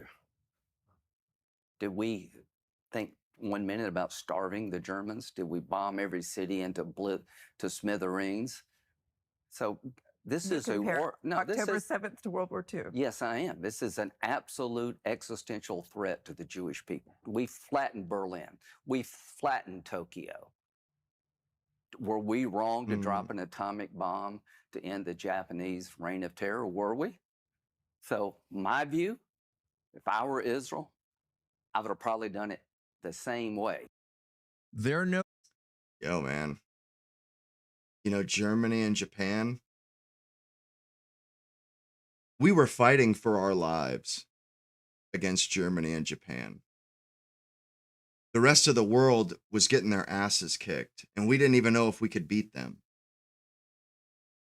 You know, that was a street fight. That was knockdown, drag out street fighting that took place in Europe and in Asia in World War II. That was, people were playing for keeps. Civilizations were on the line. Pearl Harbor, you know, sneak attacks took place. They had submarines. Entire navies were sunk. How can you come and with countries that formally declared war on us first and killed thousands of Americans, island hopping and stuff. Hundreds of thousands of Marines. You compare that to like 15 or 20 crazy Arabs that broke into Israel. Is that really what you're trying to do? You're trying to compare one of the greatest war machines that has ever been built by men, Germany, Nazi Germany. You're trying to compare them to a ragtag group of starved Arab prisoners. Really? That you have them imprisoned or enslaved for the last century. And you're going to say that you're justified in killing women and children because of a group of 20 men, 20 or however many it was. It wasn't many. It was less than 100, I would imagine. But you're going to 100 men do something, and that gives you cause to kill 80,000 thousands of women and children. You know, like what 100 men do is on 100 men. Nope. You know what I'm saying? Like Gaza, those people didn't get a yay or nay. They didn't get a vote. They didn't get a vote. And they were just put to the sword and butchered by Israel as if they were complicit or something. You know, and Israel, those chickens are going to come home to roost. It will destroy them. It will destroy them. You know, the world was willing to accept what we did to Japan and Germany because of what they did to the world and because of how dangerous they were and how it was a world war. Most people that have ever died in a conflict died in that war. And people were willing to, and it was new technology with the atom bomb, but that it's like comparing apples to like watermelons or something. It's ridiculous. It's such a spurious argument. And it's like, you know, of course, some sick ice, like this Iceman, frozen vampire, just evil old queen that he is. I mean, the guy, he's like Satan himself, evil incarnate. I mean, that's how he comes off to me. He comes off like pure evil. I mean, in the Southern accent just makes it worse, makes it even more evil, makes it even more horrific. Innocent Palestinian civilians. We starved the Germans. We're proud of it. We dropped an atomic bomb on Japanese civilians. We're proud of it. The Israelis should do the same here. Now, if there's another definition of genocide, intentionally targeting the innocent for murder, it would be interesting to know what it is. Keep in mind, none of these people, Brian Mass from Florida, Randy Fine from Florida, in the end, of course, Lindsey Graham from South Carolina, none of them even bothered to add the caveat, well, Hamas supporters. No. Nope. People who live next door to Hamas supporters, They got to die down the too. street from Hamas supporters, in the same region as Hamas supporters, Arabs must be killed because they're Arabs. Because the Jews say so. How is that any different from Hutu radio comparing the Tutsis to cockroaches? How is the net result different? Well, it's identical in both cases. How is it different? And this is an explicit violation of the IHRA definition of anti-Semitism, but it's also true. How is this different from what the Germans did to civilians in World War II? It's different in its scale. Well, and you know, I get why the Israelis are okay with it. They benefit from it. They're stealing from those people. So they're benefiting from it. They're okay with it. They're willing to take the chance. We're not benefiting from it. We're paying for it. We're getting hosed down because of it. And we're not even getting anything out of it. Why the hell would I want that on my conscience? Why would I be okay with that? Hell no. Hell no. Even if I was getting something out of it, I still don't think I wouldn't be okay with it. Thankfully. Is it different in its intent? It's hard to see how. And if it is different, how? How is it different? Well, of course it's not. It's the same thing. All of this, by the way, was going on with Samantha Power, not to beat up on poor Samantha Power. Clearly didn't sign up for this. She just wanted to talk about the empowerment of women and girls in the LGBT community. But how could you write a book on genocide or claim to oppose genocide or send money to a Holocaust memorial or talk about the Second World War at all and the atrocities against civilians and stand by, much less fund this while it happens? It's hard to understand. But not only have they being the supporters of the Israeli government, they've done both at the same time. Lecturing the world about why genocide is wrong, murdering the innocent is wrong, and they're right, and at the same time, bragging about those very same things in Gaza. Here is a now thankfully famous couple of tweets from Randy Fine of Florida, gloating about the murder of civilians in Gaza. The first is a picture of a dead child killed by the Israeli government that somebody put in his Twitter feed and asked basically, how can you sleep at night? And he says, quite well, actually. Thanks for the pic, with an exclamation point. And the second is a story about starvation in Gaza, which is real and entirely manufactured by the Israeli government with the backstop of the American government. And Randy Fine, on seeing a picture of starving civilians, women and children, writes, starve away. Wow. Starve away. So here you have sitting members of the United States Congress not simply denying genocide, but encouraging it, gloating over it, celebrating it. Acting like a cheerleader. How did this happen? How did the rest of the United States stand by and allow the federal government to take its tax dollars to fund this? Israel could do none of this by itself. but I'm deeply ashamed of it. It couldn't exist without U.S. tax dollars. It would be destroyed by its enemies. I know. There's no question about that. So how exactly have members of Congress been allowed not simply to fund, but to celebrate genocide here in the United States? And the answer is really simple. By a form of moral blackmail, where the real criminals here are not.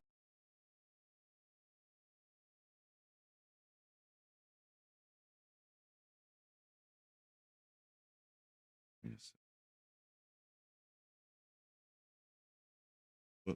Starved to death. No, the real criminals, the people who should be in serious trouble, should go to jail, are the people who notice it, who complain about it, who object to it. Even the people who ever so mildly say, not my business, but I don't want to fund this. Those people are the people who have committed the real moral crimes. Yeah. I hate to put this up again, but it's such a perfect distillation. Yeah. If you're okay with this and you're okay with funding it, what kind of a person are you? Like, this is unacceptable. Absolutely unacceptable. No American population would have accepted this. Why do any of us? Why are we allowing this to take place in our name with our money? It's incredible. It's a blot on our flag. Truly. Almost everything Mark Levin says, none of it is original. All of it is the kind of most vulgar form of the talking points that everyone else is using. His are just revealing because he doesn't hold back. Here's Mark Levin describing people who complain about the genocide in Gaza. Watch. Who the hell do you think you are? Who the hell do you think you are to use these blood libels against the Jewish people, that they're indiscriminately murdering Palestinian civilians, when you spew the lies of the Hamas terrorists against the Jews and unleash anti-Semitism in this country around the world like we've never seen before? Who the hell do you think you are? How dare you? The idea We're that the Israeli victims, people, don't you know? that the representatives in the government are committing acts of genocide and war crimes against the Palestinians in Gaza is sickening. You're sickening, It's you a blood scum. libel. Joe Biden basically using blood libel after blood libel against the Israelis, that they're killing all these civilians. They're using the Hamas numbers. What does he think he's doing? He's using a blood libel, saying all these innocent children and women, they need to be put to death because we don't like their husbands. We don't like the men that this group of 100 men attacked us, so we're going to butcher 80,000 women and children. Like, dude, you're beyond a parody. You're beyond a caricature. You're like a legitimate demon. You're like a legitimate spawn of Satan, man. All of this will be certified. All of this will be sanctified. Fucking A. All the Hitler Youth on our campuses, the Hitler Absolutely. Youth throughout Europe, Woo. and the Hitlerians throughout Europe, where the Holocaust started. This is what they're going to take out of our... No, bro. What we're going to take out of it is you're murderers. You're murderers. We don't have to call you names and use tropes. We can just point to your most recent behavior, as recent as today. You are just an evil, corrupt murderer.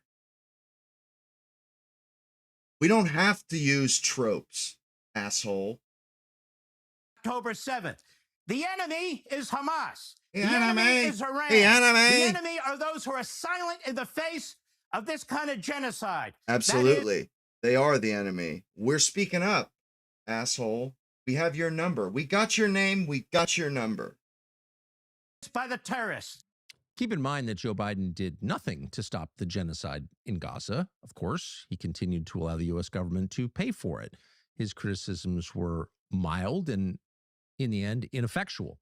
And even, as we noted, his in-house genocide expert didn't say a word about it. Biden let this happen, just as Donald Trump has let this happen and encouraged it to happen.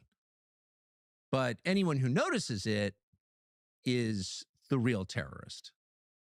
So what you have here is the desperate attempt, which appears to be coming to an end, of the people committing the crimes trying to remain the victim of the crime. Yep.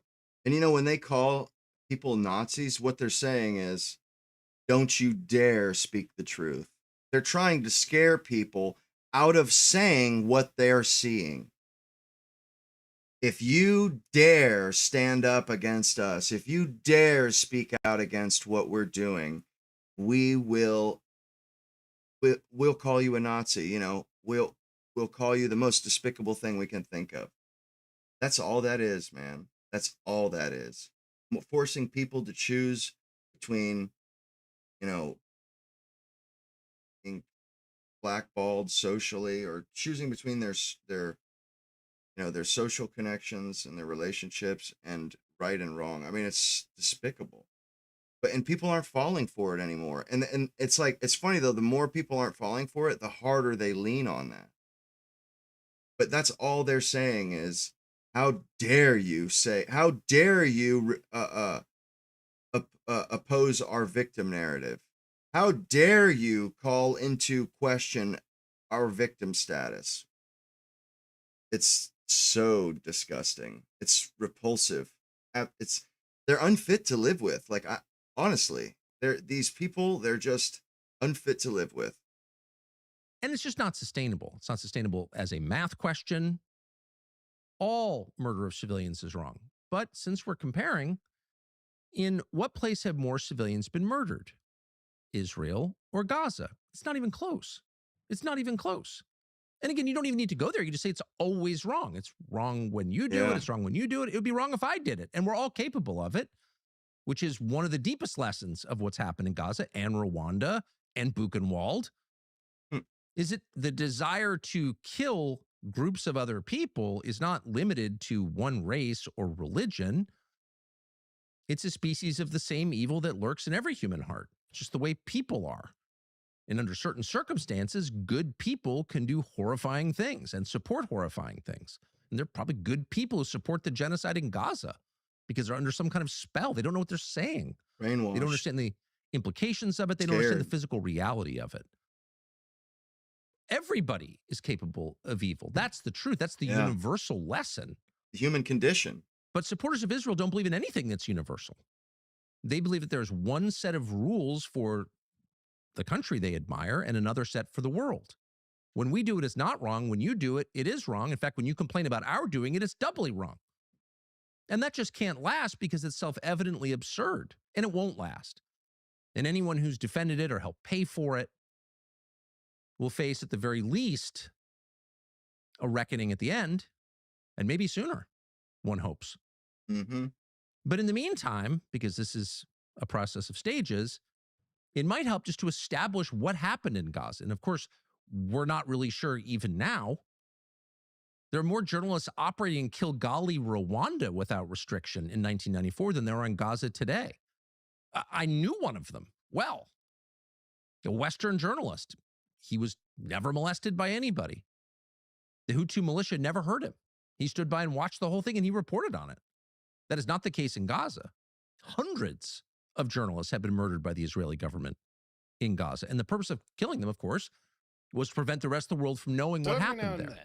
Cost of living is already making it hard to live here, and it's not getting any better. Unfortunately, it's likely to get worse, and a lot of Americans fill the gap with credit cards, not just for fancy dinners, but to cover things like groceries and bills. That is a disaster. It's understandable, but don't go down that road because there is a tax in effect to survive. And so the aim was genocidal from the very... So every now and then, a post will go across my timeline that is from Reddit, where it's usually a woman who is like, why has this thing happened? Or it's a man explaining about a woman that has done something in his life, and she can't understand why he's made the decision he's made. And I bookmark them. And I bookmark them because I know at some point I'm going to want to come back to them. And I've got a bunch of them in my bookmarks now. I thought, you know what, I'll just talk about them, right? There's no particular rhyme or reason to any of these. There's no pattern or anything like that. But these are just a bunch of things that have come across my timeline that I just found interesting.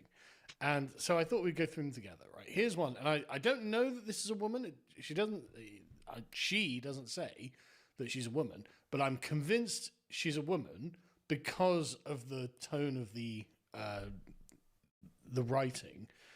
I mean, Grundovike, maybe, I don't know. But anyway, my aunt announced at dinner that she's leaving everything to my cousin's kids because you don't have anyone to pass it down to. I'm 35 and I was sitting right there. It's the sort of thing you say to a woman, isn't it? It's not the sort of thing you normally say to a man. Because, of course, for the woman, the clock is ticking here. I'm the only person in my extended family who is openly CF, which I believe means child-free. Everyone knows, nobody is actively horrible about it. It just comes up occasionally in ways that make me want to leave the table. This is one of those ways. We were at a family dinner, maybe 12 people, normal Sunday thing. My aunt starts talking about updating her will because her financial advisor is suggesting it. Fine, not my business, except she then explains her reasoning out loud to the whole table. Her two kids both have children, I don't and won't. Therefore, she says, it makes more sense for things to go to people who have a family to pass it along to. And again, the reason that I'm certain this is a woman is because a man can never really say, I won't. You can never actually be sure as a man that you won't end up with a child. Because, of course, you could have sex with a woman and she might get pregnant, even though you've taken precautions and choose not to have an abortion. And so you have a child whether you like it or not. A woman does actually have the certainty of saying, I'll never have a child. But anyway, she says, I'm 35 years old. I have a career, a home, things I care about, people I love. Again, men wouldn't say that. I'm 35 years old, I have a career. Yeah, duh, you'd expect congratulations. The idea that I'm somehow less deserving of her consideration in her will because I won't be producing grandchildren, again, she is going to produce the grandchildren, she can feel good about is, I don't know, something. I didn't say anything in the moment because I didn't want to make a scene, and also because it's her money and she can do what she wants with it. That part I genuinely mean. What bothered me wasn't the decision, it was the public explanation, the casual assumption that my life is worth less inheriting because there's no next generation attached to it. Said right in front of me like I was a piece of furniture that couldn't hear. Absolutely based odds. Seriously. But you aren't fertile Yeah. for your own choice. Oh, well. I'm giving you nothing. Nothing. My mum texted me later to say she didn't mean it like that, but I'm sure she didn't. But it still landed exactly like that, though. Okay. Well, why did it land exactly like that? Why did it land heavily upon you that you have made the decision to never have children, and therefore you are like, no. Everything about civilization is just for me. Everything that I gain is just for me. I don't have to worry about future generations. I don't have to worry about passing things on. I'm only for myself. And so your aunt's like, oh, right, you're only for yourself. Well, I won't worry. You don't need an inheritance. You've got a career, you've got a home, you've got things you care about. And it's just you that you worry about. Mm-hmm. You're not worried about the future of the civilization that allowed you to gather all of these things, that allowed you to possess this entire expanded life that you have. And if you're not worried about passing on the good things that this civilization gave to you, but other people around you are, why would you think you are entitled to some of it? Absolutely. Obviously, no one wants to take away the things that are yours, but why would you think you'd be entitled to the things that aren't yours through inheritance? Yeah. The very hereditary principle that you deny in your own ejecting yourself from the great chain of being that is your civilization. Be like, yeah, but I do want that bit that you were going to give to me. Why? Why would you think you don't want to be a part of the it? great chain of being. Yeah. You said, no. My bloodline ends with me. I'm not passing down anything to future generations, but I do want what gets passed down to me so I can squander it, so I can burn it for my own. And, that struck me as a salient point. Like, it's like they don't want to do their duty, but they do want the money so they can piss it away on themselves. Like, they think that, like, why are you divvying up my share and giving it to everybody else? And it's like, well, why should everybody that has responsibilities outside of themselves, why shouldn't, you know what I mean? Like you get to spend all your money on yourself, and you have a job, you have a career and a house and stuff. You don't need money. You're fine. Other people are trying to carry on their bloodline and trying to project themselves into the future and make sure that, they give back to what they've taken from I never thought of it that way before. Like, how somebody who's childless purposely, they're kind of just deciding, I'm just going to live for me. I'm just going to enjoy my life. Everyone else be damned, and when you don't have kids, you're kind of just a leech on everybody else around you, because everybody leans on everybody. We're all connected by like a web. So we feel we get affected by other people, and somebody who's not having kids, they're just taking from the web around them, from the network around them. And then they never give back. Everybody else gives back. They have kids. They usually give back the amount that they took out. And this person, they think they should be exempt from that. That's a very boomer way to think. Just, I don't get it. Why they want to buck all that stuff. Like, no, I'm not going to have kids. I don't want to, I'm not going to give back. I'm not going to take, step up and be a responsible human adult. I'm going to be a Peter Pan for the rest of my life, and then get butthurt when you don't get a share in the inheritance. It's like, well, why would you? You don't want to be a part of the greater good kind of a thing. Before I shuffle off this mortal coil, like, the idea that you got offended by that is actually wild, because the reason that you're not getting it is the reason you've chosen to be child free. You're like, no, I'm not taking part in my own civilization. I'm not taking part in the generational pact from generation to generation. And so your aunt's like, all right, well then you don't get anything as a part of the reward of the generational pact. Yeah. You're like, well, I can't believe it. I'm just so offended. No, you made your choice. You made your choice. And your aunt is just making you live by it. Because, nobody made her make that choice. She made the choice. Now she gets to live with it. Somebody who's born sterile doesn't choose anything. False comparisons. Just said, there is a generational pact at play here, and your aunt is literally divvying up her part in it, and you're like, yeah, no, I'm not a part of that. So she's like, okay, yeah, no, good point, you're not a part of that. I'll give it to the ones who are. And you're like, well, I can't believe she's treating me like I'm not a part of that. She's treating you exactly that way, because that's how you wanted to be treated. Ooh, yes. You said, I'm never having kids. I'm never doing any of this. I'm ejecting from the great chain of being, the civilization itself. That any future considerations, gone. Any past considerations, I'm eating them up. And your aunt's like, okay, fair enough. Right, so you guys are kids. This is what your inheritance will be from me. And you're like, do you even understand that everything has a consequence? Absolutely everything. Anyway, let's move on to another one. Now, this is actually a man, but he's talking about a woman. And he says, broke up with my girlfriend over a sexual past. I'm 27. I've been with my girlfriend 23 for over 2 years now. Our relationship has been pretty much amazing. Last week, I went to a party with one of her friends, and many people with her college were there. After some discussions and jokes with her friends, I realized her body count was not what she had told me. Oh. I could sense she was nervous, and we left the party early. We went home, and after pressurizing her, I realized that not only had she had a way higher body count that she had been involved in male, female, male threesomes. We got into a fight. I called her a liar while she was asking for forgiveness.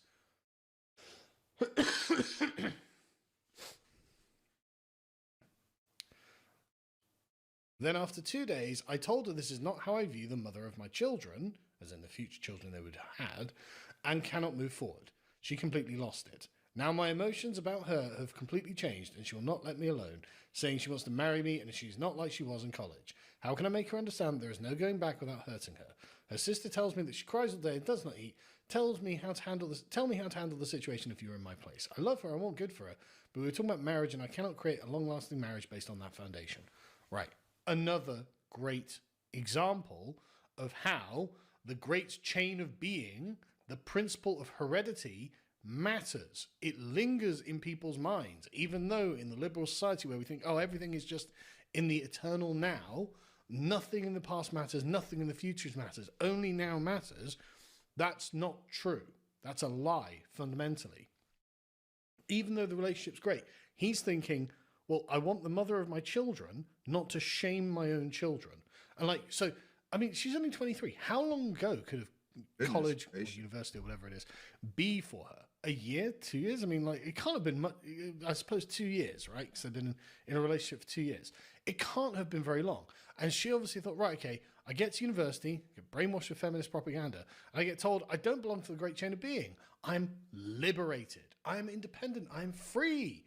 And being free, that means nothing that came before, all of the social morality, the conservatism, the chains that bound me into my own civilization, that I'm liberated from. So I'm going to be a massive whore. I'm going to do really extreme things. Gross. And then afterwards, I'm like, no, okay, right, I've been liberated. Now I just want to get back onto the great chain of being again. Sorry, that's not how it works. It ain't.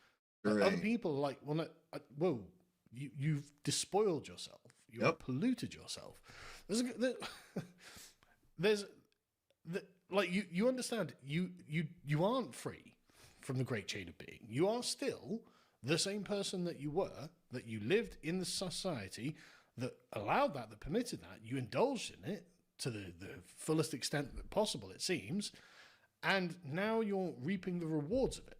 And instead of confessing, yeah, okay, I did pollute myself in this way morally, and actually someone who is concerned about the past and the future, like I wasn't when I was in college apparently, might take issue with the way that I debased myself. They actually don't want the mother of their children to be like that. And so she's crying. She's like, oh no, how my life is ruined. Well, you made a decision. You were an adult, right? Unless, of course, women with their unformed frontal cortexes shouldn't be having sex at 21 or whatever when they're in college, then like you've got to take some accountability. Yeah. And really you should look and go, oh, right, so it's feminism that persuaded me to do that. Like this extreme liberalism, the liberation of women from the things that they do with their own bodies. And I was told that it would never have any effect. I was told that I didn't need this anymore. This socially conservative morality and not being a giant whore. I was told I didn't need that. Sorry, actually, you did. There is a reason that it existed. There's a reason that it exists now. And here is an example of how it ruins your life, comes back to bite you years later and ruins your life. Here's one that isn't relationship-based. It's work-based. I got a new manager 3 months ago. He refuses to be in a room alone with women and will only speak to us if another man is present. HR has supported him on this. New manager arrived 3 months ago. He has a policy of not meeting any women alone unless there is another man present and the door is completely open. He will meet with men alone and frequently and does. It's created a situation where the male members of the team quickly walk in, close the door, chat and get stuff done. Meanwhile, women have first emailed him, book an appointment slot, find someone to accompany us, then have our meeting. It puts us at a disadvantage in meetings as the men who are available to accompany us are often chummy with this new boss and can intervene in areas that aren't their responsibility. It's also created a situation where highly confidential issues cannot be discussed without people eavesdropping on the conversations. We've spoken to HR about this, and HR had a chat with our manager. They've ultimately sided with him as they believe the options for a third party or having the door open are sufficient. Can I ask someone for advice on what to do next? It feels incredibly infantilizing to be treated this way. I'm a professional woman in my 40s, and with a master's degree, not some toddler who needs to be babysat in meetings. Is it against some kind of law regarding treating men and women differently in the workplace? Oh, wow. Can a business justify treating them differently if recommendations have been made? The open door policy or having a male staff member answer the conversation. Wow. Isn't that a fascinating, absolutely fascinating scenario that you found yourself in? Jeez. One, who cares if you're a woman in the 40s with a master's degree? Why not a toddler to be babysat in some meetings? It's not about you. No. It's about him protecting himself from false allegation. He is preventing the scenario where you could level it at him. Destroy his life. A witness present at all times and making sure everything is done procedurally to make sure that he can't have his career, his life ruined on a lie. And I'm sorry that some women have made it so that, you know, this has become a necessary form of protection that these men, professional men, sad, have felt the need to employ in order to protect themselves. But if you have a civilization that is so weighted to the advantage of women through the Me Too movement and the feminist atmosphere that pervades all of these things and puts him at such a disadvantage that he's like, well, if I'm not going to be believed, I'm just going to make sure that this cannot happen. And now it's impacting your career. Well, boo-hoo. Sorry, you know, ladies. It impacts men's career just as much, if not more. It destroys their lives. But you want him to take that risk so that you can do your job is a little easier for you.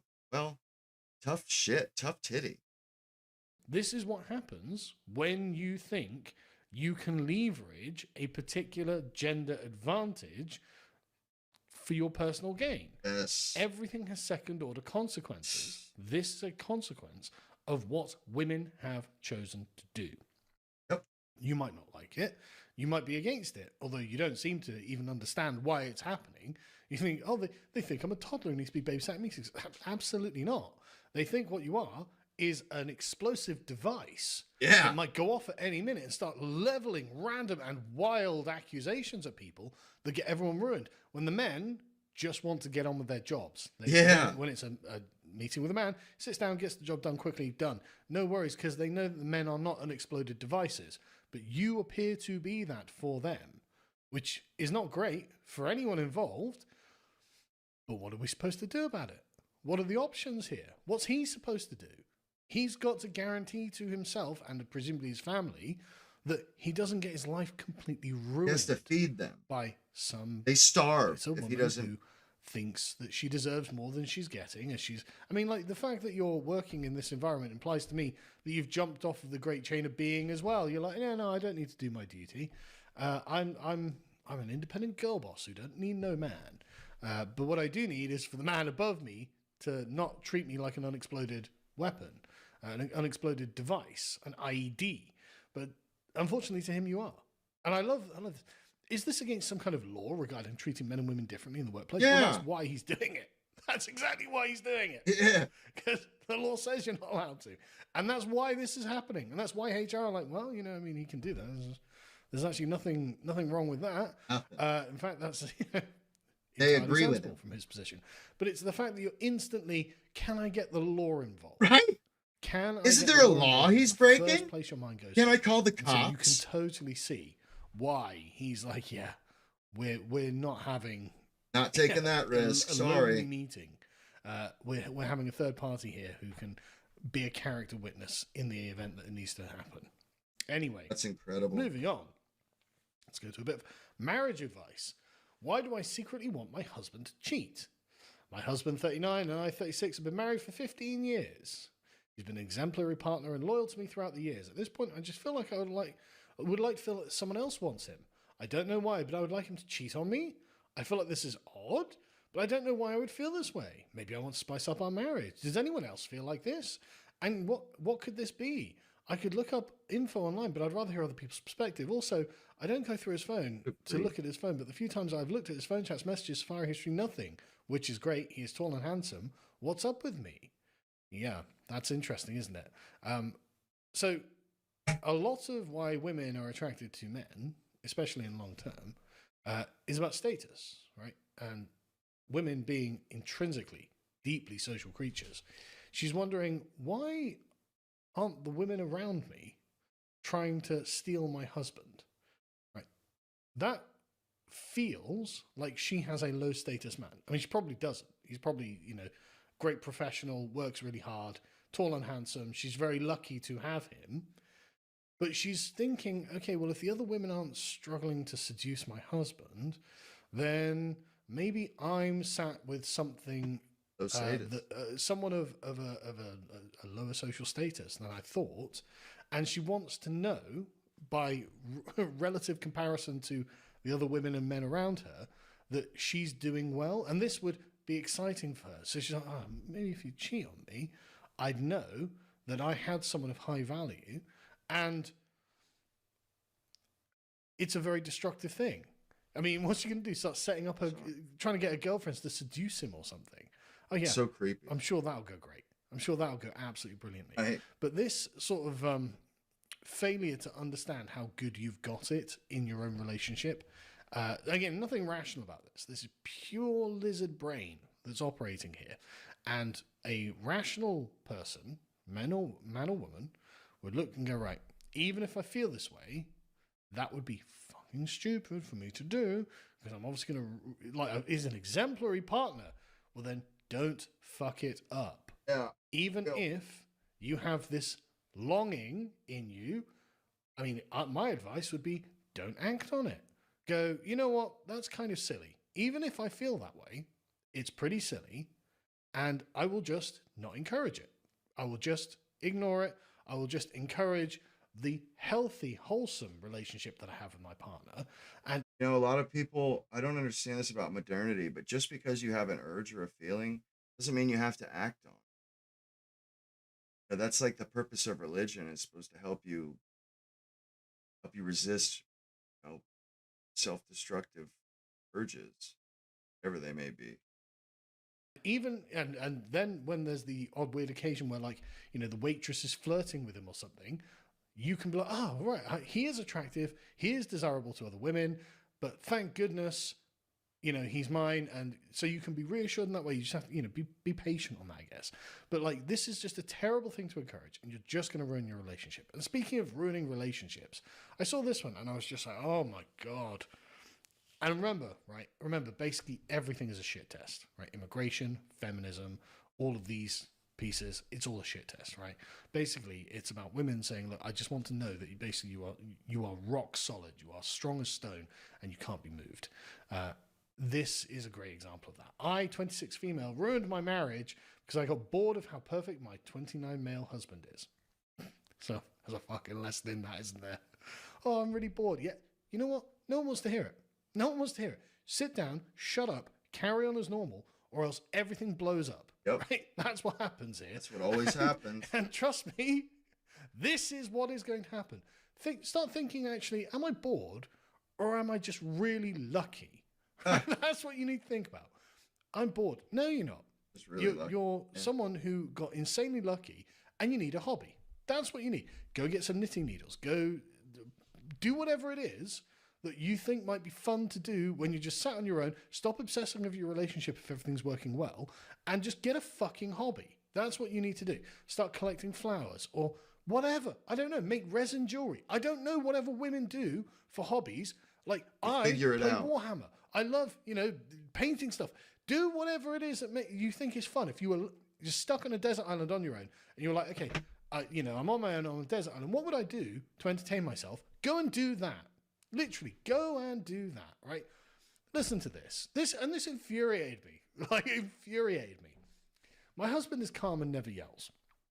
I grew up in a chaotic house, and his peace started feeling boring. Listen, ladies, you need to stop listening to your feelings so much. Seriously. You need to stop feeling as much. Oh, I'm feeling this. So what? Oh, yeah. So what if you're feeling that? You're gonna be in a world of regret if you listen to your fucking feelings on this regard. I craved some drama and wanted to see him finally lose his cool. Again, everything's a shit test, right? So I started a stupid experiment. For a week straight, I dumped an ungodly amount of salt in his dinner. I wanted him to snap and start an argument. Instead, he quietly choked down the food, drank gallons of water, and still thanked me. On the 6th night, he finally set his spoon down and asked if I was stressed out. I laughed hysterically and confessed I'd been ruining his food on purpose just to see if he'd had a backbone. What a psycho. What a psycho. My husband obviously has a backbone. You can see by the fact that he was doing all of this. But that is just, okay, so you were deceiving me. You're essentially poisoning me, potentially poisoning me, just as a shit test. And the husband's just so right. His face emptied out. He didn't yell. He quietly explained that his father used to scream at his mother over cooking mistakes. He vowed never to make his wife feel criticized over a meal. He's ignoring my calls, and his brother just texted me. He's looking for his own apartment. I triggered his childhood trauma, and now I've lost the best man I ever known. How do I fix this? You don't. You act as a warning to other women who are watching this. And who see this and go, yeah, I just want a little bit of excitement. It's like, then go skydiving. Do you want a bit of excitement? Go and do something you find exciting. Do not just fucking nuke your own relationship like a fucking lunatic because I'm feeling a little bored. Then go get a hobby. Go get a job. Go do something. Get out of the house. And something useful to do. Thinking, oh, my relationship's great. I think I'm going to fuck this up because you can't fix this, right? These are things that can't be fixed because you betrayed him. You lied to him. You hurt him on purpose because you were bored. Like, you are the problem there, not him. How could a man ever trust that woman again? Like, he lets her in and then she does that? Like, there's too much at stake. There's too much vulnerability. A woman, your wife could hurt you too much to allow somebody as immature and as airheaded as this woman, somebody who's imbibed from this poisoned cultural well so deep that she doesn't think twice about poisoning you, basically playing games with you, like as if it's a joke and you're just some jester. I mean, it's incredible. There's no one else that you can point the finger to, and his restraint, like he was he had seen a bad example and learned from it, and the best that you're going to be is a bad example for other people to learn from you. Anyway, I found this one so insufferable. Anyway, like I said, Anyway, I'm not going to run as late as I usually. I hope y'all enjoyed the stream.